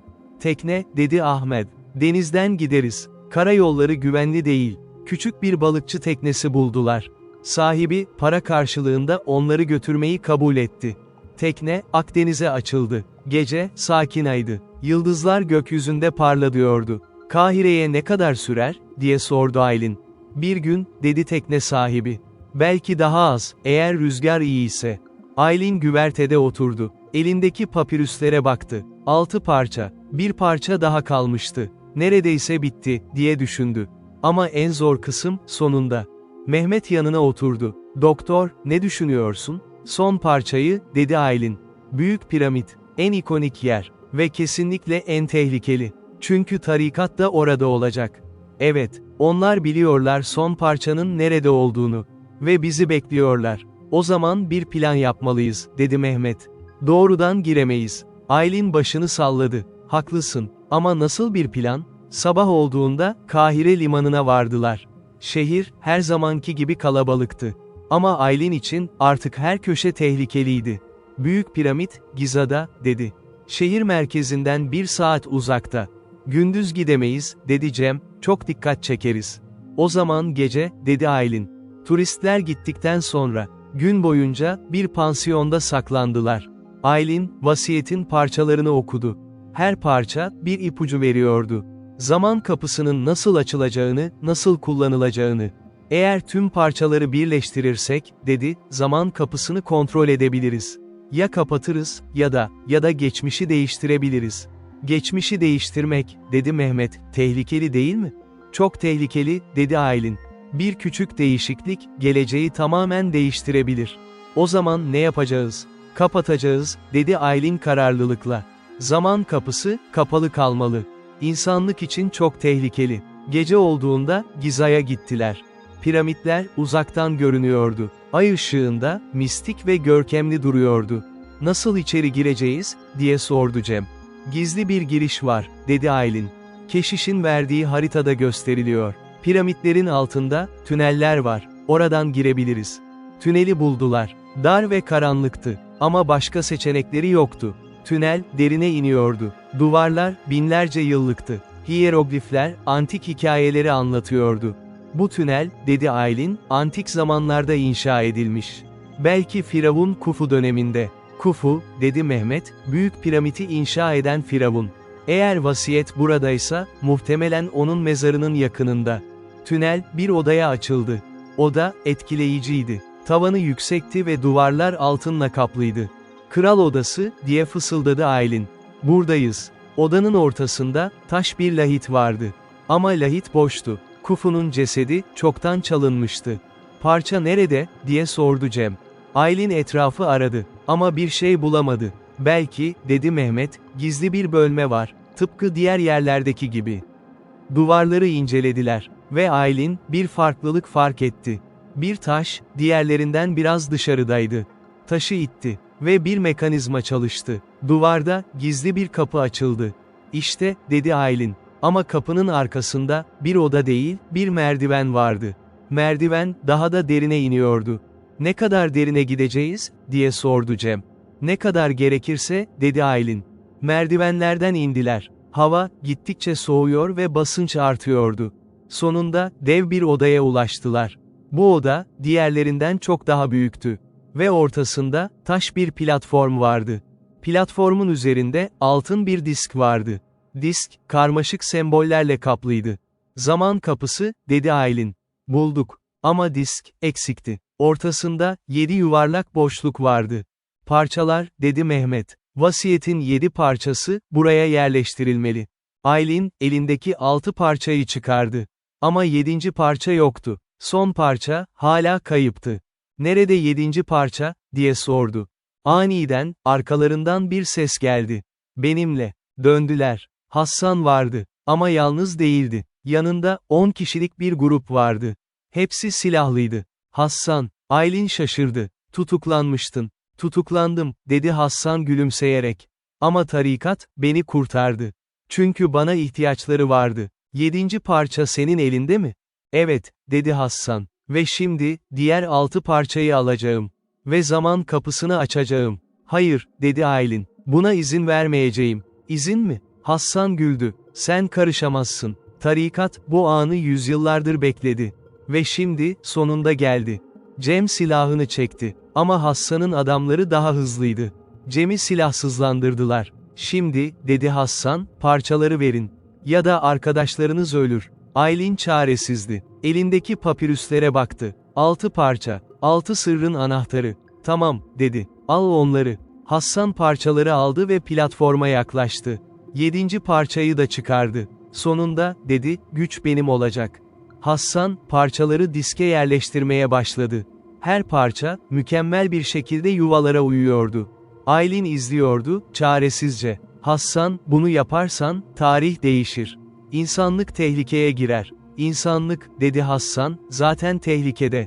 Savaşlar, yoksulluk, hastalıklar, dünya kaos içinde. Ama ben, bunu değiştirebilirim. Geçmişe giderim ve doğru kararları verdiririm. Dünyayı mükemmel yaparım. Senin mükemmelin, dedi Aylin, başkalarının kabusu olabilir. Hassan umursamadı. Son parçayı yerleştirdi. Disk, parlamaya başladı. Altın ışık, odayı doldurdu. Başlıyor, dedi Hassan heyecanla. Disk, dönmeye başladı. Semboller, parladı. Ve ortasında, bir portal açıldı. Portal, içinden geçmiş görüntüler gösteriyordu. Antik Mısır, piramitlerin inşası, firavunların hükümdarlığı, Kleopatra'nın saltanatı, her şey, oradaydı. Hassan portala baktı. Gördünüz mü? Geçmiş, burada. Ve ben, onu değiştirebilirim. Ama o anda, bir şey oldu. Portaldan başka bir figür çıktı. Firavun Kaemvaset'in ruhu. Durmalısın, dedi Firavun. Bu güç, senin için değil. Hassan şaşırdı. Sen gerçek misin? Ben, vasiyetin koruyucusuyum, dedi Firavun. Ve sen, layık değilsin. Hassan öfkeliydi. Layık mı? Ben, yüzyıllardır arayanların varisi. Bu güç, bana ait. Güç, dedi Firavun, kimseye ait değil. Güç sadece ödünç verilir. Ve sen, onu kötüye kullanacaksın. Hassan, portala atlamak istedi. Ama Firavun, onu durdurdu. Bir enerji dalgası, Hassan'ı geri itti. Hayır, diye bağırdı Hassan. Bana engel olamazsın. Ama Firavun güçlüydü. Ruhu, binlerce yıldır buradaydı. Ve bu gücü, korumak için her şeyi yapardı. Aylin, fırsatı gördü. Hassan'ın dikkatini dağılmıştı. Mehmet'e işaret etti. Mehmet anladı. Koşarak platforma gitti ve bir parçayı çıkardı. Disk, titremeye başladı. Portal, dengesizleşti. Ne yapıyorsun, diye bağırdı Hassan. Doğru olanı, dedi Mehmet. Hassan, Mehmet'e saldırdı. İkisi kavga ettiler. Ama Mehmet, güçlüydü. Hassan'ı yere düşürdü. O sırada, Aylin tüm parçaları topladı. Firavun, bana yardım et. Kapıyı kapatmalıyız. Firavun başını salladı. Evet, ama bir bedeli var. Kapıyı kalıcı olarak kapatmak için, parçalar yok edilmeli. Yok mu? Aylin şaşırdı. Ama bu, yüzyılların bilgisi. Bilgi, dedi Firavun, bazen gizli kalmalı. İnsanlık, henüz hazır değil. Aylin düşündü. Firavun haklıydı. Bu güç, çok tehlikeliydi. Ve eğer yok edilmezse, başka Hassanlar gelirdi. Tamam, dedi. Yok et. Firavun, ellerini kaldırdı. Bir ateş topu oluştu. Ve parçalara fırlattı. Parçalar, yanmaya başladı. Kağıt, küle dönüştü. Binlerce yıllık bilgi, saniyeler içinde yok oldu. Hassan çığlık attı. Hayır, ne yaptınız? Ama geç kalmıştı. Parçalar yok olmuştu. Ve portal, kapanmaya başladı. Hızlı, dedi Firavun. Buradan çıkın. Piramit çökecek. Koştular. Oda titriyordu. Tavanından taşlar düşüyordu. Merdivenlerden çıktılar, tünelden geçtiler. Ve tam çıkışa ulaştıklarında, piramidin içi çöktü. Dışarıda, ay ışığında, piramitlere baktılar. Büyük piramit, hafifçe sallanmıştı ama hala ayaktaydı. Bitti, dedi Aylin. Her şey bitti. Hassan ve adamları, enkaz altında kalmıştı. Tarikat, yenilmişti. Birkaç gün sonra, Aylin Kahire'deki otelinde oturuyordu. Vücudu hala acıyordu, ama ruhu huzurluydu. Profesör Kemal ziyaret etti. Aylin, duydum. Her şeyi duydum. İnanılmaz bir macera. Profesör, dedi Aylin, üzgünüm. Sizin için endişelendim. Endişelenme, dedi profesör gülümseyerek. Ben iyiyim. Polise her şeyi anlattım. Ve seni temize çıkardım. Teşekkür ederim. Profesör oturdu. Peki, vasiyetin parçaları? Yok edildiler, dedi Aylin. Hepsi kül oldu. Üzgünüm, dedi profesör. Biliyorum, senin için çok önemliydi. Hayır, dedi Aylin. Doğru karardı. O güç, insanlık için çok tehlikeliydi. Belki haklısın, dedi profesör. Ama ne kayıp ama. Tarihe dair ne çok şey öğrenebilirdik. Tarih, dedi Aylin, bazen gizli kalmalı. Bazı sırlar, ortaya çıkmamalı. Mehmet de geldi. Yüzünde, büyük bir gülümseme vardı. Doktor, iyi haberler. Hükümet, bizi ödüllendiriyor. Tarikatı yok ettiğimiz için. Ödül mü? Aylin şaşırdı. Evet. Ve yeni bir kazı izni. İstediğimiz yerde araştırma yapabiliriz. Aylin gülümsedi. O zaman, yeni maceralara. Ahmet ve Cem de odaya girdi. Hepsi bir araya gelmişti. Bir kutlama yapmalıyız, dedi Ahmet. Hayatımızın macerasını yaşadık. O gece, Nil Nehri kenarında yemek yediler. Yıldızlar parlıyordu, nehir akıyordu. Her şey huzurluydu. Peki, dedi Mehmet, Firavun'un ruhu ne oldu? Hala orada mı? Bilmiyorum, dedi Aylin. Ama sanırım huzura kavuştu. Vasiyetini korudu. Artık dinlenebilir. Sence, dedi Cem, gerçekten zaman kapısı vardı mı? Yoksa hepsi bir illüzyon muydu? Aylin düşündü. Gördüklerimden sonra, artık hiçbir şeye emin olamam. Ama gerçek ya da değil, önemli değil. Önemli olan, doğru olanı yaptık. Profesör Kemal kadehini kaldırdı. Bir kadeh kaldırayım. Cesaret, dostluk ve doğru kararlara. Hepsi kadehlerini kaldırdı. Şerefe. Haftalar geçti. Aylin, yeni kazı projelerine başladı. Ama artık her şey farklıydı. Artık sadece bir arkeolog değildi. Tarihin sırlarının koruyucusuydu. Bir gün, postada garip bir paket geldi. İçinde, antik bir papirüs vardı. Ve bir not. Not şöyle diyordu: Doktor Demir, göreviniz tamamlandı. Ama yolculuğunuz bitmedi. Dünya, hala sırlarla dolu. Ve siz, onları keşfetmek için seçildiniz. Bir dost, Aylin papirüse baktı. Üzerinde, yeni bir harita vardı. Yeni bir gizem. Yeniden başlıyoruz, diye mırıldandı. Mehmet içeri girdi. Doktor, ne buldunuz? Yeni bir macera, dedi Aylin gülümseyerek. Hazır mısın? Mehmet gülümsedi. Her zaman. Aylin, yeni papirüsü inceledi. Harita, Türkiye'yi gösteriyordu. Anadolu'nun doğusunda, eski bir şehir. Van, dedi Aylin. Urartu medeniyeti. Urartu, dedi Mehmet, çok eski bir medeniyet. Demir çağında yaşamışlar. Ve bu harita, dedi Aylin, Van Gölü'nün altında bir şey olduğunu söylüyor. Gölün altında mı? Bu imkansız. Mısır'da da imkansız şeyler gördük, dedi Aylin. Ama gerçekti. Profesör Kemal'e danıştılar. Urartu, dedi profesör, gizemli bir medeniyettir. Çok az şey biliniyor. Ama efsanelere göre, büyük hazineler saklamışlar. Ne tür hazineler? Altın, mücevher, ama aynı zamanda bilgi. Astronomik hesaplamalar, mühendislik bilgisi. Bazıları, Urartuların çok gelişmiş olduğunu söyler. O zaman Van'a gitmeliyiz, dedi Aylin. Ama o anda, telefon çaldı. Ahmet'di. Aylin, büyük sorun. Tarikatın başka bir kolu var.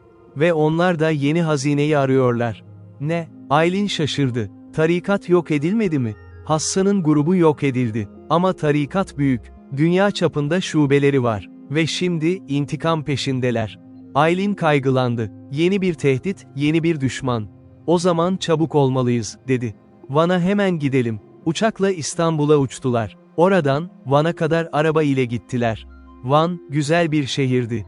Göl, mavi ve sakin. Dağlar, çevreyi sarlıyordu. Harita, gölün ortasındaki bir adayı gösteriyor, dedi Mehmet. Akdamar Adası.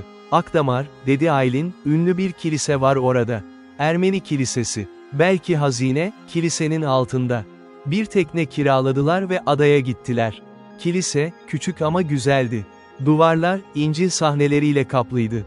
Nerede aramalıyız, diye sordu Cem. Aylin haritaya baktı. Kilisenin altı. Bir zemin katı olmalı. İçeri girdiler. Kilise, sessizdi. Turist yoktu. Zemini kontrol ettiler. Ve bir taş, diğerlerinden farklıydı. Burada, dedi Mehmet. Taşı kaldırdılar. Altında, bir merdiven vardı.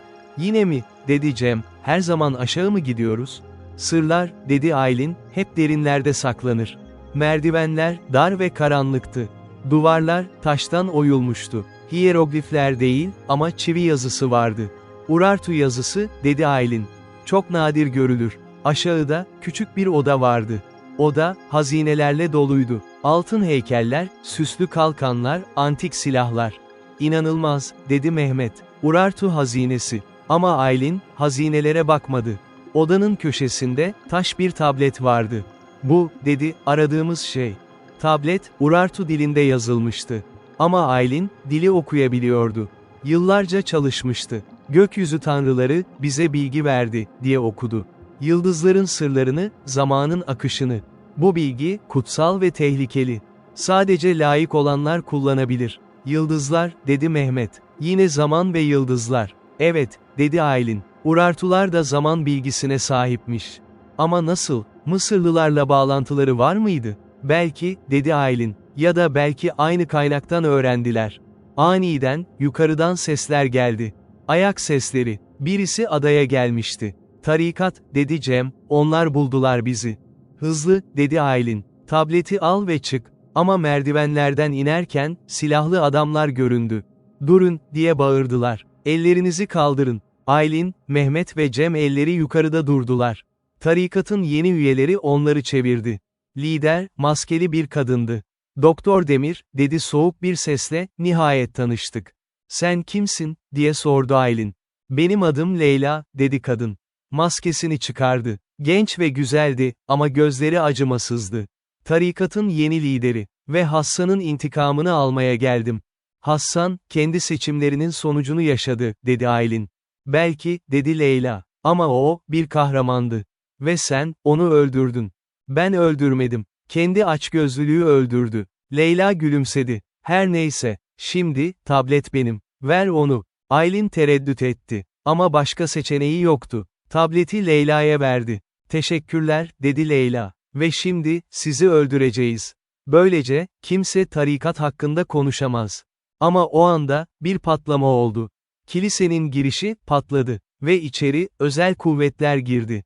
Polis, silahları bırakın. Leyla şaşırdı. Nasıl? Ahmet içeri girdi, özel kuvvetlerin arkasında. Sizi takip ettik. Ve polisi aradık. Tarikat üyeleri teslim oldu. Ama Leyla kaçmaya çalıştı. Tableti alarak, gizli bir geçide koştu. Aylin onu takip etti. Dur. Geçit, gölün kıyısına çıkıyordu. Leyla, bir tekneye atladı. Beni yakalayamazsın, diye bağırdı ve motoru çalıştırdı. Ama Aylin başka bir tekneye atladı. Göreceğiz. İki tekne, Van Gölü'nde hızla ilerliyordu. Leyla öndeydi, Aylin arkasından geliyordu. Bırak peşimi, diye bağırdı Leyla. Asla, dedi Aylin. Tablet, insanlığa ait, senin değil. Göl, dalgalıydı. Rüzgar, güçlüydü. Tekneler, sağa sola savruluyordu. Leyla, silahını çıkardı ve Aylin'e ateş etti. Kurşunlar, teknenin yanından geçti. Aylin, direksiyonu sertçe çevirdi. Tekne, dalgaların üzerinde zıpladı. Bu kadar oyun yeter, diye bağırdı Aylin. Tam gaz verdi ve Leyla'ya yaklaştı. İki tekne, yan yana geldi. Aylin atladı ve Leyla'nın teknesine geçti. İkisi kavga ettiler. Tekne, kontrolsüzce ilerliyordu. Leyla güçlüydü ama Aylin daha kararlıydı. Leyla'yı yere düşürdü ve tableti aldı. Bitti, dedi Aylin. Artık teslim ol. Ama Leyla gülümsedi. Bitmedi. Hiç bitmeyecek. Tarikat, sonsuz. Biz bir kol ölsek, başkası gelir. Ve sonra, kendini göle attı. Dalgalar, onu yuttu. Aylin şaşkınlıkla baktı. Leyla kaybolmuştu. Mehmet'in teknesi geldi. Doktor, iyi misiniz? İyiyim, dedi Aylin. Ve tablet güvende. Karaya döndüklerinde, polis Leyla'yı aramaya başladı. Ama onu bulamadılar. Sanki hiç olmamış gibi. Belki öldü, dedi Cem. Belki, dedi Aylin. Ama emin değilim. Leyla, kaygan bir kadındı. Tableti incelediler. İçinde, yıldız haritaları vardı. Ve bir yer adı, Göbekli Tepe. Göbekli Tepe, dedi Profesör Kemal, dünyanın en eski tapınağı. 12.000 yıllık. Ne kadar eski? Mehmet şaşırdı. Piramitlerden bile eski, dedi profesör. Taş devri. Ve bu tablet, dedi Aylin, Göbekli Tepe'de başka bir şey olduğunu söylüyor. Göbekli Tepe, Şanlıurfa yakınlarındaydı. Tepenin üzerinde, dev taş sütunlar vardı. Her sütun, hayvan figürleriyle süslenmişti. Bu yer, dedi Aylin, tarihi değiştirdi. Çünkü bize gösterdi ki, taş devri insanları düşündüğümüzden çok daha gelişmişti. Ama neden bu kadar önemli, diye sordu Cem. Çünkü, dedi profesör, bu tapınak, tarımdan önce inşa edildi. Yani insanlar, henüz yerleşik yaşam başlamadan önce, böyle karmaşık yapılar inşa ediyorlardı. Aylin tablete baktı. Tablet, sütunlardan birinin altında bir oda olduğunu söylüyor. Ama burada kazı yasak, dedi Mehmet. UNESCO Dünya Mirası. Biliyorum, dedi Aylin. Ama gece gidebiliriz. Sadece bir bakış. Hiçbir şeye zarar vermeden. O gece, gizlice tapınağa gittiler. Ay ışığında, sütunlar devasa ve gizemli görünüyordu. Tablet, belirli bir sütunu gösteriyordu.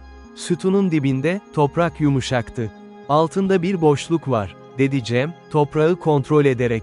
Bir oda olabilir. Dikkatlice kazdılar. Ve gerçekten, bir boşluk buldular. Gizli bir giriş. İçeri girdiler. Oda, küçüktü. Ama duvarlar, çok eski resimlerle kaplıydı. Bu resimler, dedi Aylin, neyi gösteriyor? Resimler, yıldızları gösteriyordu. Ve insanları. Ve, başka bir şey. Uçan objeler. UFO mu? Cem şaşırdı. Hayır, dedi Aylin. Ama bir şey, antik insanların anlayamadığı bir şey. Odanın ortasında, taş bir kaide vardı. Ve üzerinde, metalden bir disk vardı. Bu teknoloji, dedi Mehmet. Taş devri insanları, metal kullanmıyorlardı. Aylin diski aldı. Üzerinde, elektrik devreleri gibi şeyler vardı. Bu imkansız, diye fısıldadı. 12,000 yıl önce, böyle şeyler yoktu. Belki, dedi profesör, tarihin bilmediği bir uygarlık vardı. Çok gelişmiş. Ve sonra, yok oldular. Disk, aniden parlamaya başladı. Bir hologram oluştu. Hologram, bir mesaj gösteriyordu. Mesaj, bilinmeyen bir dildeydi. Ama aynı zamanda, resimler vardı. Resimler, bir felaket gösteriyordu. Depremler, satıcı, volkanlar. Ve insanlar, kaçıyordu. Bir kıyamet, dedi Aylin. Antik bir kıyamet. Hologram, başka bir sahne gösterdi. İnsanlar, bilgilerini saklamaya çalışıyordu. Taşlara, metallere, toprağa. İşte, dedi Aylin. İşte cevap. Mısır, Urartu, Göbekli Tepe, hepsi aynı uygarlıktan geliyor. Bir kayıp uygarlık. Ve o uygarlık, kıyametten önce, bilgisini saklamış. Atlantis mi, diye sordu Mehmet. Belki, dedi Aylin. Ya da başka bir isim. Ama bir uygarlık, kesin. Hologram sönmeye başladı. Son görüntü, bir uyarıydı. Dikkatli olun. Geçmiş, tekrar gelebilir. Kıyamet, döngüseldir. Ve sonra, disk karardı. Mesaj bitti. Ertesi gün, üniversitede toplandılar. Aylin, bulduklarını meslektaşlarına sundu. Benim teorim, dedi, tarih, döngüseldir. Uygarlıklar yükselir, gelişir ve sonra, bir felaket yüzünden yok olur. Ve her seferinde, bilgilerini saklamaya çalışırlar. Gelecek nesillere ipuçları bırakırlar. Ama bu teoriye kanıt var mı, diye sordu bir profesör. Disk, dedi Aylin, kanıt. 12,000 yıllık teknoloji. İmkansız ama gerçek. Belki bir sahte, dedi başka bir profesör. Modern bir oyun. Karbon test yaptık, dedi Profesör Kemal. Disk, gerçekten 12,000 yıllık. Herkes sustu. Bu, inanılmazdı. Eğer doğruysa, dedi bir profesör, tarihi yeniden yazmalıyız. Evet, dedi Aylin. Ama aynı zamanda, uyarıyı da dikkate almalıyız. Kıyamet döngüsel. Belki bizim uygarlığımız da, aynı sonu yaşayacak. Ne yapabiliriz? Bilmiyorum, dedi Aylin dürüstçe. Ama en azından, hazırlıklı olabiliriz. O gece, Aylin yalnız başına düşündü. Bulduğu her şey, yeni sorular getiriyordu. Kayıp uygarlık kimdi? Nasıl bu kadar gelişmişlerdi? Ve neden yok oldular? Ve en önemlisi, uyarı gerçek miydi? Kıyamet, tekrar gelecek miydi? Telefonu çaldı. Ahmet'di. Aylin, kötü haberler. Leyla yeniden ortaya çıktı. Ve bu sefer, daha büyük bir planı var. Ne planı? Diski istiyor. Ve bunu almak için, her şeyi yapacak. Aylin kalbi sıkıştı. Disk, çok değerliydi. Ve çok tehlikeliydi. Diski nerede saklıyoruz, diye sordu. Üniversite kasasında. Ama Leyla, kasayı açmayı bilebilir. O zaman taşımalıyız. Güvenli bir yere. Nereye? Aylin düşündü. İstanbul'a. Topkapı Müzesi'ne. Orada, en güvenli. Ertesi sabah, diski İstanbul'a götürdüler. Ama yolda, saldırıya uğradılar. Leyla ve adamları, otobanda arabayı durdurdu. Diskini verin, diye bağırdı Leyla. Ama Aylin hazırlıklıydı. Sadece bir disk vermişti. Gerçek disk, başka bir arabadaydı. Leyla, diski aldı ve gitti. Ama birkaç saat sonra, sahte olduğunu anladı. Öfkeyle Aylin'i aradı. Beni kandırdın. Evet, dedi Aylin. Ve artık disk güvende. Ona asla ulaşamayacaksın. Göreceğiz, dedi Leyla ve telefonu kapattı. Topkapı Müzesi'nde, disk özel bir kasada saklanıyordu. Ama Aylin, hala endişeliydi. Leyla, akıllı, dedi Mehmet'e. Bir yol bulacak. Müze korunuyor, dedi Mehmet. Güvenlik çok sıkı. Ama o gece, bir şey oldu. Müzede, bir yangın çıktı. Alarm çaldı, herkes tahliye edildi. Bu bir oyun, dedi Aylin. Leyla, kasaya ulaşmak için dikkat dağıtıyor. Koşarak kasaya gittiler. Ama geç kalmışlardı. Kasa, açılmıştı. Ve disk, kaybolmuştu. Hayır, diye bağırdı Aylin. Leyla, müzenin çatısındaydı. Elinde disk, gülümsüyordu. Teşekkürler Doktor Demir. Şimdi, gerçek işe başlayabilirim. Ne yapacaksın, diye sordu Aylin. Diski kullanacağım, dedi Leyla. İçindeki bilgiyle, yeni bir dünya kuracağım. Tarikatın dünyası. Disk, tehlikeli. Kontrol edemezsin. Göreceğiz, dedi Leyla. Ve çatıdan atladı, bir helikoptere bindi. Helikopter, uzaklaştı. Aylin çaresizce izledi. Ne yapacağız, diye sordu Mehmet. Onu takip edeceğiz, dedi Aylin. Ama nereye gidiyor? Ahmet, telefonunu kontrol etti. Helikopterin rotasını izleyebilirim. Bekle. Birkaç dakika sonra, bir konum buldu. Gidiyor. Pamukkale'ye. Pamukkale, Aylin şaşırdı. Neden oraya? Bilmiyorum, dedi Ahmet. Ama hemen gitmemiz gerekiyor. Arabaya bindiler ve Pamukkale'ye doğru yola çıktılar.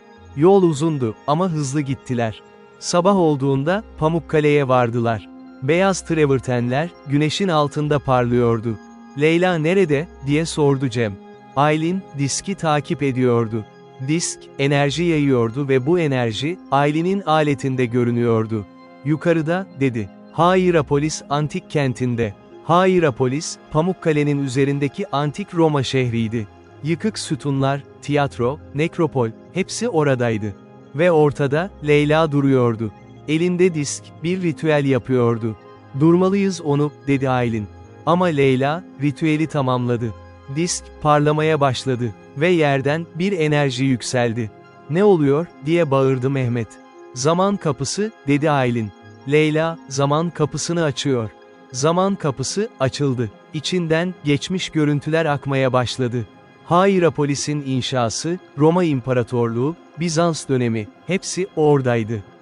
Leyla gülümsüyordu. "Başardım, artık zamanı kontrol edebilirim." "Hayır," diye bağırdı Aylin. Koşarak Leyla'ya gitti. Ama Leyla, onu itti. "Geç kaldın Doktor Demir. Dünya, artık benim." Leyla, portala girmeye çalıştı. Ama o anda, bir şey oldu.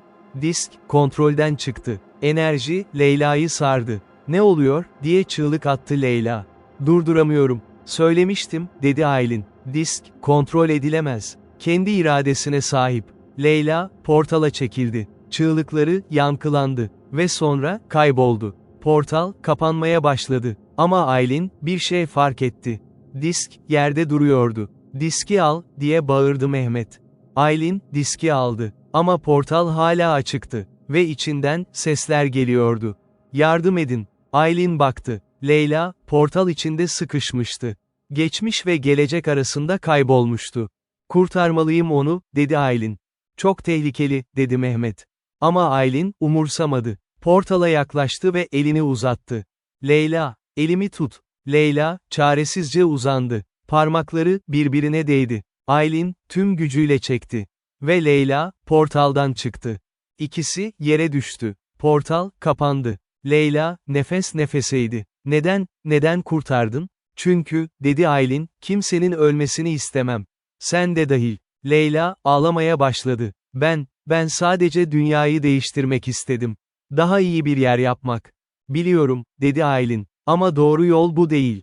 Geçmişi değiştirerek, gelecek düzelmez. Sadece şimdiyi daha iyi yaparak, gelecek düzelir." Leyla başını salladı. "Haklısın. Ben hata yaptım." Polis geldi ve Leyla'yı tutuklandı. Ama Aylin, onun için hafif ceza istedi. Çünkü Leyla, pişmandı. Haftalar sonra, Aylin İstanbul'da bir konferansta konuşuyordu. Binlerce bilim insanı, onu dinliyordu. "Bulduğumuz şeyler," dedi, "bize gösterdi ki, tarih, düşündüğümüzden çok daha karmaşık. Kayıp uygarlıklar, unutulmuş teknolojiler, hepsi gerçek. Ama aynı zamanda," devam etti, "bu bilginin sınırları var.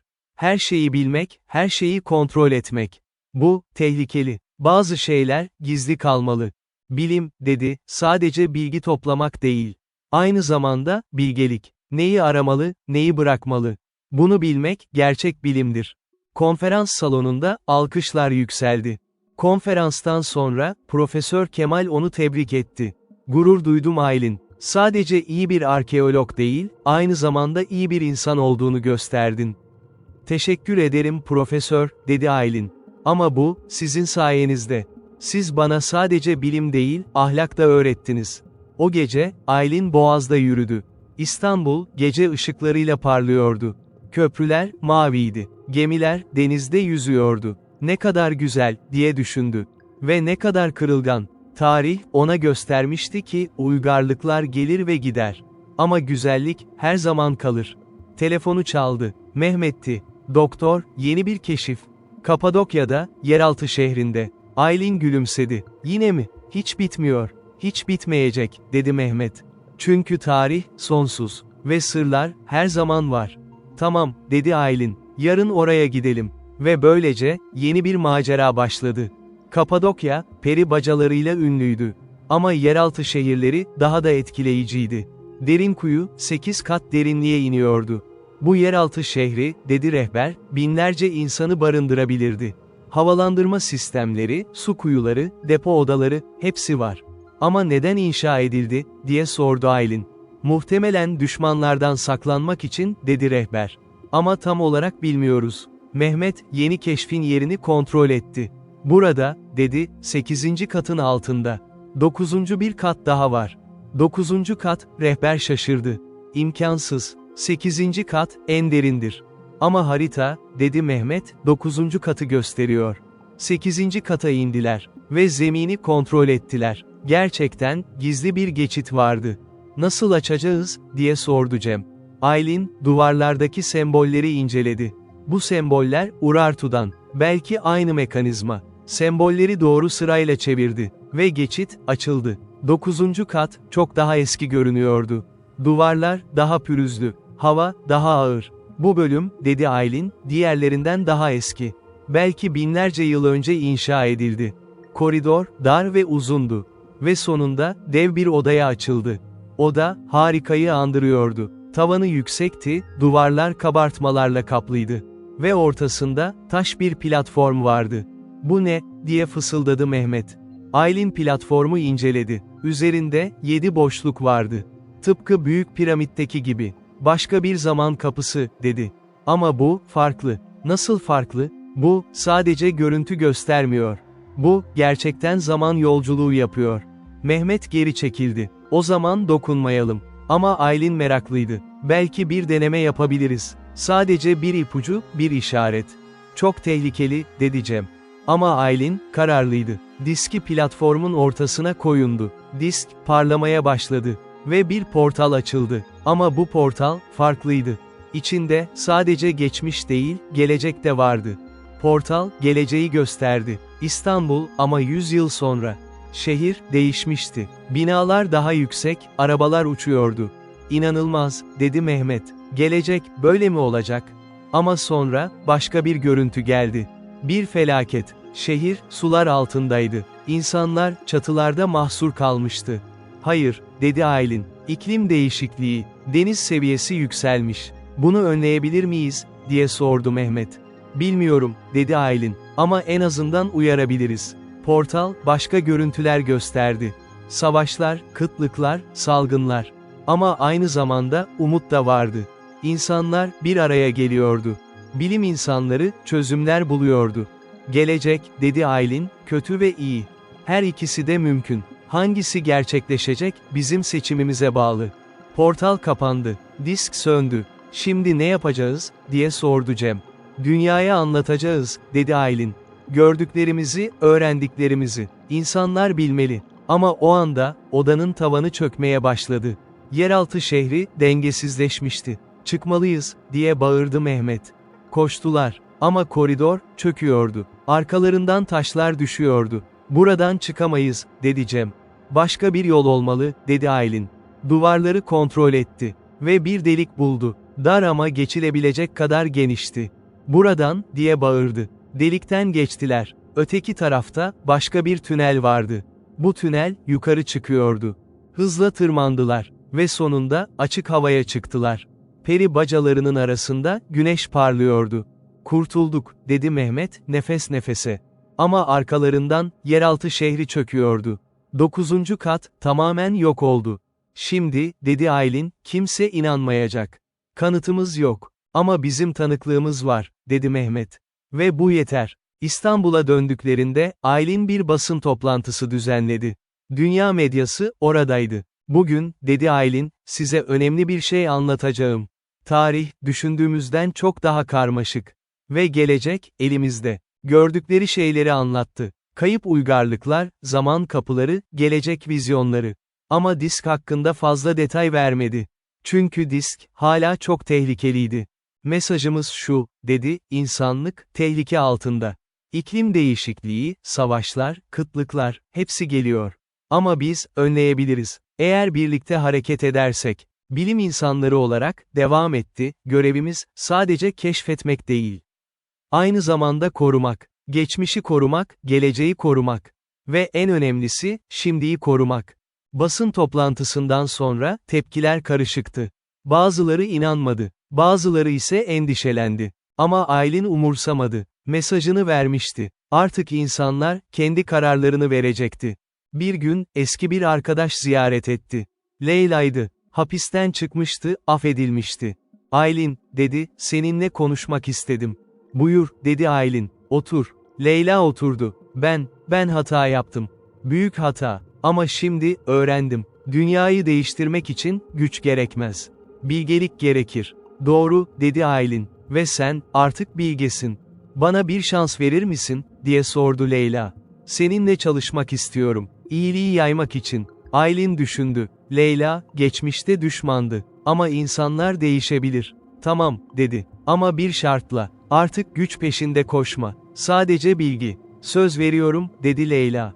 Ve böylece, yeni bir takım oluştu.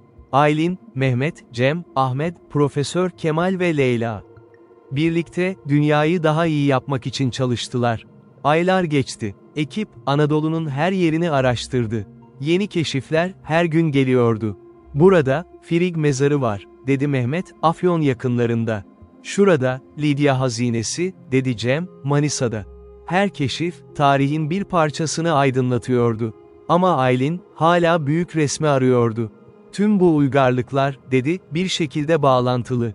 Aynı bilgiyi paylaşıyorlar. Ama nasıl? Belki, dedi Profesör Kemal, bir ana kaynak var, bir merkez.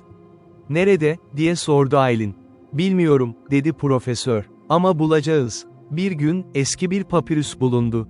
Papirüs, antik bir harita gösteriyordu. Ve haritanın merkezinde, bir yer vardı. Nemrut Dağı. Nemrut, dedi Aylin. Kommecik'in krallığının merkezi. Ve orada, dedi profesör, devasa heykeller var, tanrıların heykelleri. Belki, dedi Aylin, cevap orada. Nemrut Dağı'na gittiler. Dağın zirvesinde, dev taş heykeller vardı.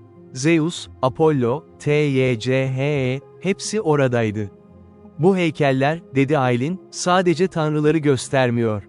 Yıldızları da gösteriyorlar. Heykellerin pozisyonları, yıldız konumlarıyla uyuyordu. İşte, dedi Aylin, işte cevap. Tüm antik uygarlıklar, yıldızları takip ediyordu. Çünkü yıldızlar, zamanı gösteriyor. Ama neden, diye sordu Mehmet. Çünkü, dedi Aylin, yıldızlar, evrenin saati. Ve eğer zamanı anlarsan, her şeyi anlarsın. Heykellerin dibinde, gizli bir oda buldular. Oda, papirüslerle doluydu. Bu papirüsler, dedi Aylin, tüm antik bilgileri içeriyor. Astronomi, matematik, felsefe, her şey. Bu, dedi Profesör Kemal, tarihin en büyük hazinesi. Ve böylece, Firavun'un son vasiyetinin sırrı çözülmüştü. Vasiyet, sadece bir belge değildi. Bir bilgi ağıydı. Tüm antik uygarlıkların birleştiği bir nokta. Yıllar geçti. Aylin, artık ünlü bir arkeologtu. Ama ün, onu değiştirmemişti. Hala aynı meraklı, aynı kararlı insandı. Ekibiyle, dünya çapında keşiflere devam etti. Her keşif, insanlığa yeni bir şey öğretiyordu. Ama en önemli ders, Firavun'un son vasiyetinden öğrendikleri oldu. Güç, bilgidedir, derdi Aylin konferanslarda. Ama bilgelik, o bilgiyi nasıl kullanacağını bilmektir. Mehmet, onun yanında kaldı. Sadık bir arkadaş olarak. Cem, güvenlik şefi olarak, her zaman koruyordu. Ahmet, rehber olarak, yeni yollar gösteriyordu. Profesör Kemal, akıl hocası olarak, bilgelik veriyordu. Ve Leyla, geçmişinden ders alarak, iyiliği yaymaya çalışıyordu. Bir gün, Aylin büyük piramidin önünde durdu. Güneş batıyordu, piramit altın ışıkla parlıyordu. Firavun Kaem Vaset, diye fısıldadı, vasiyetini yerine getirdim. Sırrını korudum. Ve insanlığa, doğru dersi verdim. Rüzgar, esti. Ve sanki bir ses duydu. Firavun'un sesi. İyi yaptın, Aylin. Artık huzurdasın. Aylin gülümsedi. Maceraları bitmişti. Ama hikayesi, devam ediyordu. Çünkü tarih, hiç bitmeyen bir hikayeydi. Ve her nesil, kendi sayfasını yazıyordu. Aylin'in konferansından bir ay sonra, garip olaylar başladı. Dünya çapında, antika müzelerinden hırsızlıklar oluyordu. İstanbul Arkeoloji Müzesi'nden bir tablet çalındı, dedi Mehmet, haberleri izlerken. Sadece İstanbul'da değil, dedi Ahmet. Londra, Paris, Kahire, her yerde aynı şey oluyor. Aylin endişeliydi. Ne tür eserler çalınıyor? Hepsi antik astronomiye dair, dedi Mehmet. Yıldız haritaları, zaman ölçüm aletleri. Birisi, dedi Aylin, zaman bilgisini toplamaya çalışıyor. Ama kim, diye sordu Cem. O gece, Aylin gizemli bir e-posta aldı. E-postada, sadece bir koordinat vardı. Ve bir mesaj, gerçeği öğrenmek istiyorsan, gel. Tuzak olabilir, dedi Mehmet. Biliyorum, dedi Aylin, ama gitmem gerekiyor. Koordinat, Efes antik kentini gösteriyordu. Celsus kütüphanesinin önünde. Gece yarısı, Efes boştu. Turist yoktu, sadece ay ışığı vardı. Aylin, Celsus kütüphanesinin merdivenlerinde bekledi. Mehmet ve Cem, gölgelerde saklanmıştı. Aniden, bir figür göründü. Siyah pelerinli, yüzü maskeli. Doktor Demir, dedi derin bir sesle. Geldiğin için teşekkürler. Sen kimsin, diye sordu Aylin. Ben, dedi figür, maskesini çıkardı, Firavun Kaemvaset'in soyundan geliyorum. Aylin şaşırdı. Genç bir adamdı, Mısırlı görünüyordu. İsmim Kalet, dedi. Ve senin yardımına ihtiyacım var. Ne için? Tarikat, dedi Kalet, tamamen yok olmadı. Yeni bir lider var. Ve bu lider, çok daha tehlikeli. Kim? İsmi Azrael. Ve amacı, tüm zaman bilgisini toplamak. Sadece geçmişi değil, geleceği de kontrol etmek istiyor. Aylin kalbi çarptı. Bu imkansız. Vasiyetin parçalarını yok ettik. Evet, dedi Kalet. Ama başka bilgiler de var. Dünyanın dört bir yanında. Ve Azrael, hepsini topluyor. Nasıl durdurabiliriz? Firavun'un gerçek vasiyetini bulmalıyız, dedi Kalet. Papirüsler, sadece birer kopyadı. Orijinal vasiyet, hala gizli. Nerede? Mısır'da, dedi Kalet. Ama tam yerini bilmiyorum. Sadece ipuçları var. Ertesi gün, ekip tekrar Mısır'a uçtu. Ama bu sefer, Kalet de yanlarındaydı. Firavun Kaemvaset'in soyu, dedi Profesör Kemal, yüzyıllar boyunca vasiyeti korumuş. Ama nasıl? Gizli bir cemaat, dedi Kalet. Her nesil, bir kişi seçilir. Koruyucu. Ve ben, bu neslin koruyucusuyum. Peki neden şimdi ortaya çıktın, diye sordu Aylin. Çünkü tehlike, artık çok büyük, dedi Kalet. Azrael, sadece tarikat lideri değil. Aynı zamanda çok zengin ve güçlü bir adam. Hükümetlere, orduya erişimi var. Kahire'ye vardıklarında, Kalet onları gizemli bir yere götürdü. Eski şehrin altında, gizli bir oda. Bu oda, dedi, yüzyıllardır ailem tarafından korunuyor. Oda, papirüslerle doluydu. Ama bunlar, normal papirüsler değildi. Altın tozu kullanılarak yazılmışlardı. Bu papirüsler, dedi Kalet, gerçek vasiyetin yerini gösteriyor. Ama şifreli. Aylin, papirüsleri inceledi. Bu şifre, astronomik. Yıldız konumlarını kullanıyor. Çözebilir misin, diye sordu Kalet. Deneyebilirim, dedi Aylin. Saatlerce çalıştılar. Her papirüs, bir ipucu veriyordu. Sonunda, Aylin bir yer adı çıkardı. Dahla Vahası, dedi. Batı çölünde. Dahla Vahası, çok uzaktaydı. Çölün ortasında, izole bir yerdi. Buraya ulaşmak, dedi Ahmet, en az 3 gün sürer. Ve çölde, birçok tehlike var. Tehlike olsa da, dedi Aylin, gitmeliyiz. Deve kervanı kurdular. Modern araçlar, bu arazide işe yaramazdı. Çölde, ilk gece sakinaydı. Yıldızlar, gökyüzünü dolduruyordu. Bu yıldızlar, dedi Kalet, atalarımın gördüğü aynı yıldızlar. Binlerce yıldır hiç değişmemiş. Ama biz değiştik, dedi Aylin. İnsanlar, sürekli değişiyor. İkinci gün, kum fırtınası başladı. Görüş mesafesi sıfırdı. Durmalıyız, diye bağırdı Ahmet.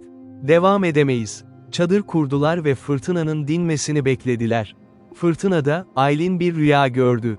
Firavun Kaemvaset, ona sesleniyordu. Aylin, dikkatli ol. Azrael, senin yolunu biliyor.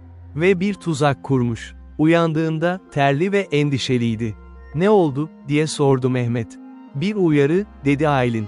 Azrael, bizi bekliyor. Üçüncü gün, Dahla Vahası'na ulaştılar. Vaha, yeşil ve huzurluydu. Palmiye ağaçları, tatlı su kaynakları. Burası cennet gibi, dedi Mehmet. Ama Aylin tetikte oldu. Çok sessiz. Nerede köylüler? Vaha'yı araştırdılar. Evler boştu. Sanki herkes, aniden kaybolmuştu. Bu iyi değil, dedi Cem, silahını çıkardı. Aniden, etrafı silahlı adamlar sardı.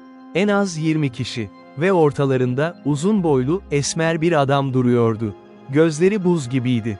Doktor Demir, dedi soğuk bir sesle. Sonunda buluştuk. Ben Azrael. Ne yaptın köylülere, diye sordu Aylin öfkeyle. Onlar güvende, dedi Azrail. Başka bir yerde. Onlara zarar verilmeyecek, eğer işbirliği yaparsan. Ne istiyorsun? Gerçek vasiyetin yerini, dedi Azrail. Biliyorum ki, şifreleri çözdün. Sana vermeyeceğim, dedi Aylin. Azrail gülümsedi. O zaman arkadaşların acı çeker. Adamları, Mehmet, Cem ve Ahmet'i yakaladı. Hayır, diye bağırdı Aylin. Son şansın, dedi Azrail. Yeri söyle, ya da onlar ölür. Aylin çaresizdi. Ama Khaled, fısıldadı, güven bana. Khaled öne çıktı. Azrail, vasiyet senin için değil. Sen layık değilsin. Layık mı? Azrail güldü. Ben, bu dünyayı kurtarmaya çalışıyorum. Zaman gücüyle, tüm hataları düzelteceğim. Hayır, dedi Khaled. Sen sadece kendi iktidarını istiyorsun. Azrail öfkelendi. Sus, sen kim oluyorsun ki bana söyleyecek? Ben, dedi Khaled, Firavun'un torunu. Ve vasiyetin gerçek koruyucusu. Ellerini kaldırdı. Ve garip bir enerji yayıldı. Khaled'in elleri, altın ışıkla parladı. Enerji, Azrail'in adamlarını geri itti. Bu ne, diye bağırdı Azrail. Firavun'un gücü, dedi Khaled. Her koruyucu, bu güce sahiptir. Ve ben, seni durdurmak için kullanacağım. Enerji dalgası, Aylin'in arkadaşlarını serbest bıraktı. Hemen kaçtılar. Azrail, silahını çekti. Güç mü? Ben de güce sahibim. Ateş etti. Ama Khaled, enerji kalkanı oluşturdu. Kurşunlar, kalkana çarpıp düştü. Kaç, diye bağırdı Khaled Aylin'e. Vasiyetin yerine git. Ben onu durduracağım. Ama sen, git. Aylin, Mehmet, Cem ve Ahmet koştular. Vahadan uzaklaştılar. Arkalarından, patlama sesleri geliyordu. Khaled ve Azrail, savaşıyordu. Geri dönmeliyiz, dedi Mehmet. Khaled'e yardım etmeliyiz. Hayır, dedi Aylin. O, bizi korumak için fedakarlık yapıyor. Vasiyeti bulmalıyız. Çöle girdiler. Papirüse göre, vasiyet, Vahadan 5 kilometre güneyde, bir mağaradaydı. Mağarayı buldular. Dar ama derin bir mağaraydı. İçeri girdiklerinde, duvarlarda altın yazılar gördüler. Firavun Kaemvaset'in el yazısı. Burası, dedi Aylin, gerçek vasiyetin yeri. Mağaranın en derininde, taş bir sandık vardı. Sandık, mühürlüydü. Bu mühür, dedi Aylin, sadece Firavun'un kanından gelen biri açabilir. Khaled, dedi Mehmet. Ama o Vahada, Azrail'le savaşıyor. Aniden, mağaranın girişinden bir ses geldi. Beni mi arıyorsunuz? Khaled'di. Yaralıydı ama ayaktaydı. Khaled. Aylin şaşırdı. Azrail'i yendin mi? Onu durdurdum, dedi Khaled.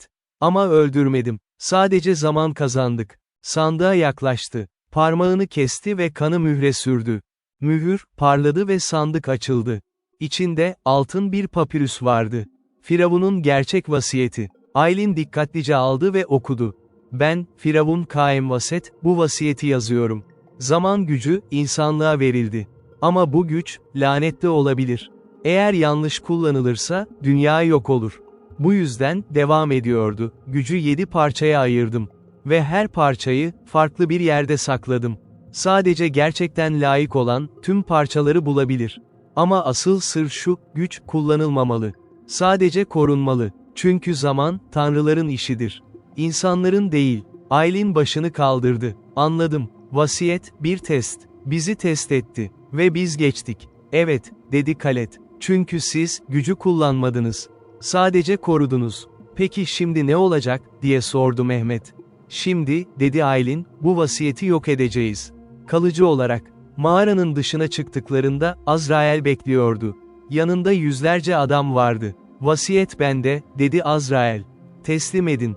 Hayır, dedi Aylin. Bu güç, senin için değil. O zaman, dedi Azrail, güç kullanarak alacağım. Ama o anda, gökyüzü karardı.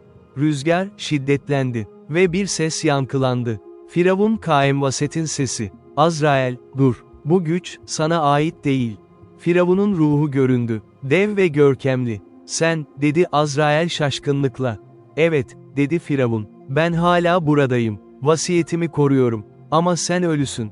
Ölüm, dedi Firavun, son değil. Sadece bir başlangıç. Ve ben, vasiyetimi sonsuza kadar koruyacağım. Firavun, ellerini kaldırdı. Bir ışık huzmesi, Azrail'e doğru gitti. Azrail çığlık attı. Hayır. Işık, onu sardı. Ve yavaşça, Azrail buharlaşmaya başladı. Bu, dedi Firavun, vasiyeti kötüye kullanmaya çalışanların sonu. Azrail, tamamen yok oldu. Adamları, korkuyla kaçtılar. Firavun, Aylin'e döndü. Aylin, sen vazifeni tamamladın. Artık, vasiyeti yok edebilirsin. Aylin başını salladı. Altın papirüsü ateşe verdi. Papirüs, yavaşça yandı. Bitti, dedi. Artık kimse bu gücü kötüye kullanamaz. Firavun gülümsedi. İyi yaptın. Artık huzurla dinlenebilirim. Ve yavaşça, ruhu kayboldu. Bu sefer, gerçekten gitti. Mısır'dan dönerken, ekip yorgundu ama mutluydu. Bitirdik, dedi Mehmet. Gerçekten bitirdik. Evet, dedi Aylin. Ama ne bedelle. Khaled, Vahaş'ındaydı. Ailesinin 100 yıllık görevi tamamlanmıştı. Ne yapacaksın şimdi, diye sordu Aylin. Bilmiyorum, dedi Khaled. Tüm hayatım, vasiyeti korumaya adandı. Şimdi ne yapacağımı bilmiyorum. Bizimle gel, dedi Aylin. Dünyada, keşfedilecek daha çok sır var. Khaled gülümsedi. Belki. İstanbul'a döndüklerinde, büyük bir kutlama yapıldı. Tarikat, nihayet yok edilmişti. Dünya, güvendeydi. Ama Aylin biliyordu ki, yeni tehditler gelecekti. Tarih, böyle döngülerdi. Bir ay sonra, Aylin yeni bir proje üzerinde çalışıyordu. Anadolu'daki Hitit uygarlığı. Hititler, dedi Profesör Kemal, çok gizemli bir uygarlık. Demir çağında yaşadılar. Ve aniden yok oldular. Neden yok oldular, diye sordu Aylin. Kimse bilmiyor, dedi profesör. Ama teoriler var. Deprem, kıtlık, istila. Aylin, eski Hitit metinlerini inceledi. Ve bir şey fark etti. Bu metinler, dedi, bir felaketten bahsediyor. Gökten gelen ateş, diyorlar. Meteor mu, diye sordu Mehmet. Belki, dedi Aylin, ya da başka bir şey. O gece, garip bir rüya gördü. Gökyüzünden, dev bir kaya düşüyordu. Şehirler, yok oluyordu. Uyandığında, terli ve endişeliydi. Bu rüya, dedi, bir uyarı gibiydi. Ertesi gün, NASA'dan bir haber geldi. Dünyaya yaklaşan bir asteroid keşfedilmişti. Asteroid 2026 dedi haber. Dünyaya çarpma riski var. Aylin şaşırdı. Rüyası, gerçek oluyordu. Bunu önleyebilir miyiz, diye sordu. Bilmiyoruz, dedi NASA yetkilisi. Ama deniyoruz. Aylin anladı. Antik uyarılar, boşuna değildi. Kıyamet, gerçekten döngüseldi. Dünya, panik içindeydi. Asteroid, 3 ay sonra dünyaya çarpacaktı. Ne yapabiliriz, diye sordu Mehmet. Bilmiyorum, dedi Aylin. Ama antik uygarlıklar, bu tür felaketlerle karşılaştı. Belki onlardan bir şey öğrenebiliriz. Hitit metinlerini yeniden inceledi. Ve bir şey buldu. Bu metin, dedi, bir koruma ritüelinden bahsediyor. Gökten gelen tehlikeyi, yerin gücüyle def etmek, diyor. Yerin gücü mü? Profesör Kemal düşündü. Belki jeotermal enerji, ya da, dedi Aylin, elektromanyetik alan. Dünyanın manyetik alanı. NASA'ya danıştılar. Ve ilginçtir ki, bilim insanları da benzer bir fikir üzerinde çalışıyordu. Eğer dünyanın manyetik alanını güçlendirirsek, dedi bir bilim insanı, asteroidi saptırabiliriz. Ama nasıl? Stratejik noktalara, güçlü elektromıknatıslar yerleştirerek. Ama bu çok pahalı ve riskli. Aylin, Hitit metinlerindeki ipuçlarını paylaştı. Ve NASA, bu ipuçlarını kullanarak yeni bir plan geliştirdi. 2 ay sonra, plan uygulamaya kondu. Dünyanın çeşitli yerlerine, dev elektromıknatıslar yerleştirildi. Aylin ve ekibi, Türkiye'deki mıknatısın kurulumunu denetledi. Nemrut Dağı'nın zirvesinde. Burası, dedi Aylin, antik güç merkeziydi. Belki hala özel bir enerji var. Mıknatıs, dev ve etkileyiciydi. Kurulumu, günler sürdü. Sonunda, tüm mıknatıslar hazırdı. Aktive edilme zamanı gelmişti. Hepimiz hazır mıyız, diye sordu NASA kontrol merkezi. Hazırız, dedi Aylin. 3. 2. 1. Aktive. Mıknatıslar, aynı anda açıldı. Dev bir enerji dalgası, dünyayı sardı. Gökyüzü, yeşil ışıklarla doldu. Aurora gibi, ama çok daha güçlü. Asteroid, dünyaya yaklaşıyordu. Ama enerji alanı, onu etkilemeye başladı. Çalışıyor, diye bağırdı bir bilim insanı. Asteroid sapıyor. Herkes nefesini tuttu. Asteroid, yavaşça rota değiştirdi. Dünyanın yanından geçti. Başardık, diye bağırdılar. Dünyayı kurtardık. Kutlamalar başladı. Dünya çapında, insanlar sevindi. Ama Aylin, sessizce dışarı çıktı. Gökyüzüne baktı. Teşekkürler, dedi, antik atalarımıza. Onlar bize yolu gösterdi. Asteroid krizi, dünyayı değiştirdi. İnsanlar anladı ki, geçmiş, sadece tarih değil. Aynı zamanda bir rehber. Aylin, yeni bir projeye başladı. Dünya çapında antik bilgileri toplamak ve modern bilimle birleştirmek. Antik Bilgelik Projesi, diye adlandırdı. Geçmişten geleceğe bir köprü. Yüzlerce bilim insanı katıldı. Arkeologlar, astronomlar, fizikçiler, matematikçiler, hepsi bir araya geldi. Birlikte, dedi Aylin açılış konuşmasında, geçmişin sırlarını çözebiliriz. Ve geleceği daha iyi yapabiliriz. Khaled, projenin kurucu üyelerinden biri oldu. AİLS'nin yüzyıllık bilgisini paylaştı. Leyla, sosyal sorumluluk koordinatörü oldu. Geçmiş hatalarını telafi etmeye çalıştı. Mehmet, saha koordinatörü oldu. Dünya çapında kazılara liderlik etti. Cem, güvenlik şefi olarak tüm projeyi korudu. Ahmet, lojistik koordinatörü oldu. Her şeyin sorunsuz işlemesini sağladı. Ve Profesör Kemal, danışman olarak bilgeliğini paylaştı. Birlikte, yeni keşifler yaptılar.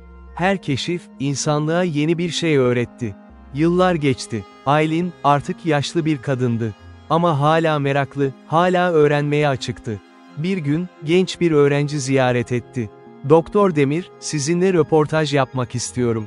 Hayat hikayeniz hakkında. Aylin gülümsedi. Hayat hikayem mi? Uzun bir hikaye. Zamanımız var, dedi öğrenci. Aylin, tüm maceralarını anlattı.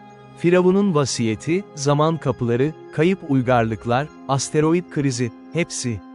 Öğrenci, hayranlıkla dinledi. İnanılmaz. Siz, dünyanın kaderini değiştirdiniz. Hayır, dedi Aylin. Ben sadece bir parçaydım. Gerçek güç, ekipte, dostlukta ve bilgelikte. Peki, dedi öğrenci, gelecek nesillere ne tavsiye edersiniz? Aylin düşündü. Geçmişi unutma. Çünkü geçmiş, kim olduğumuzu gösterir.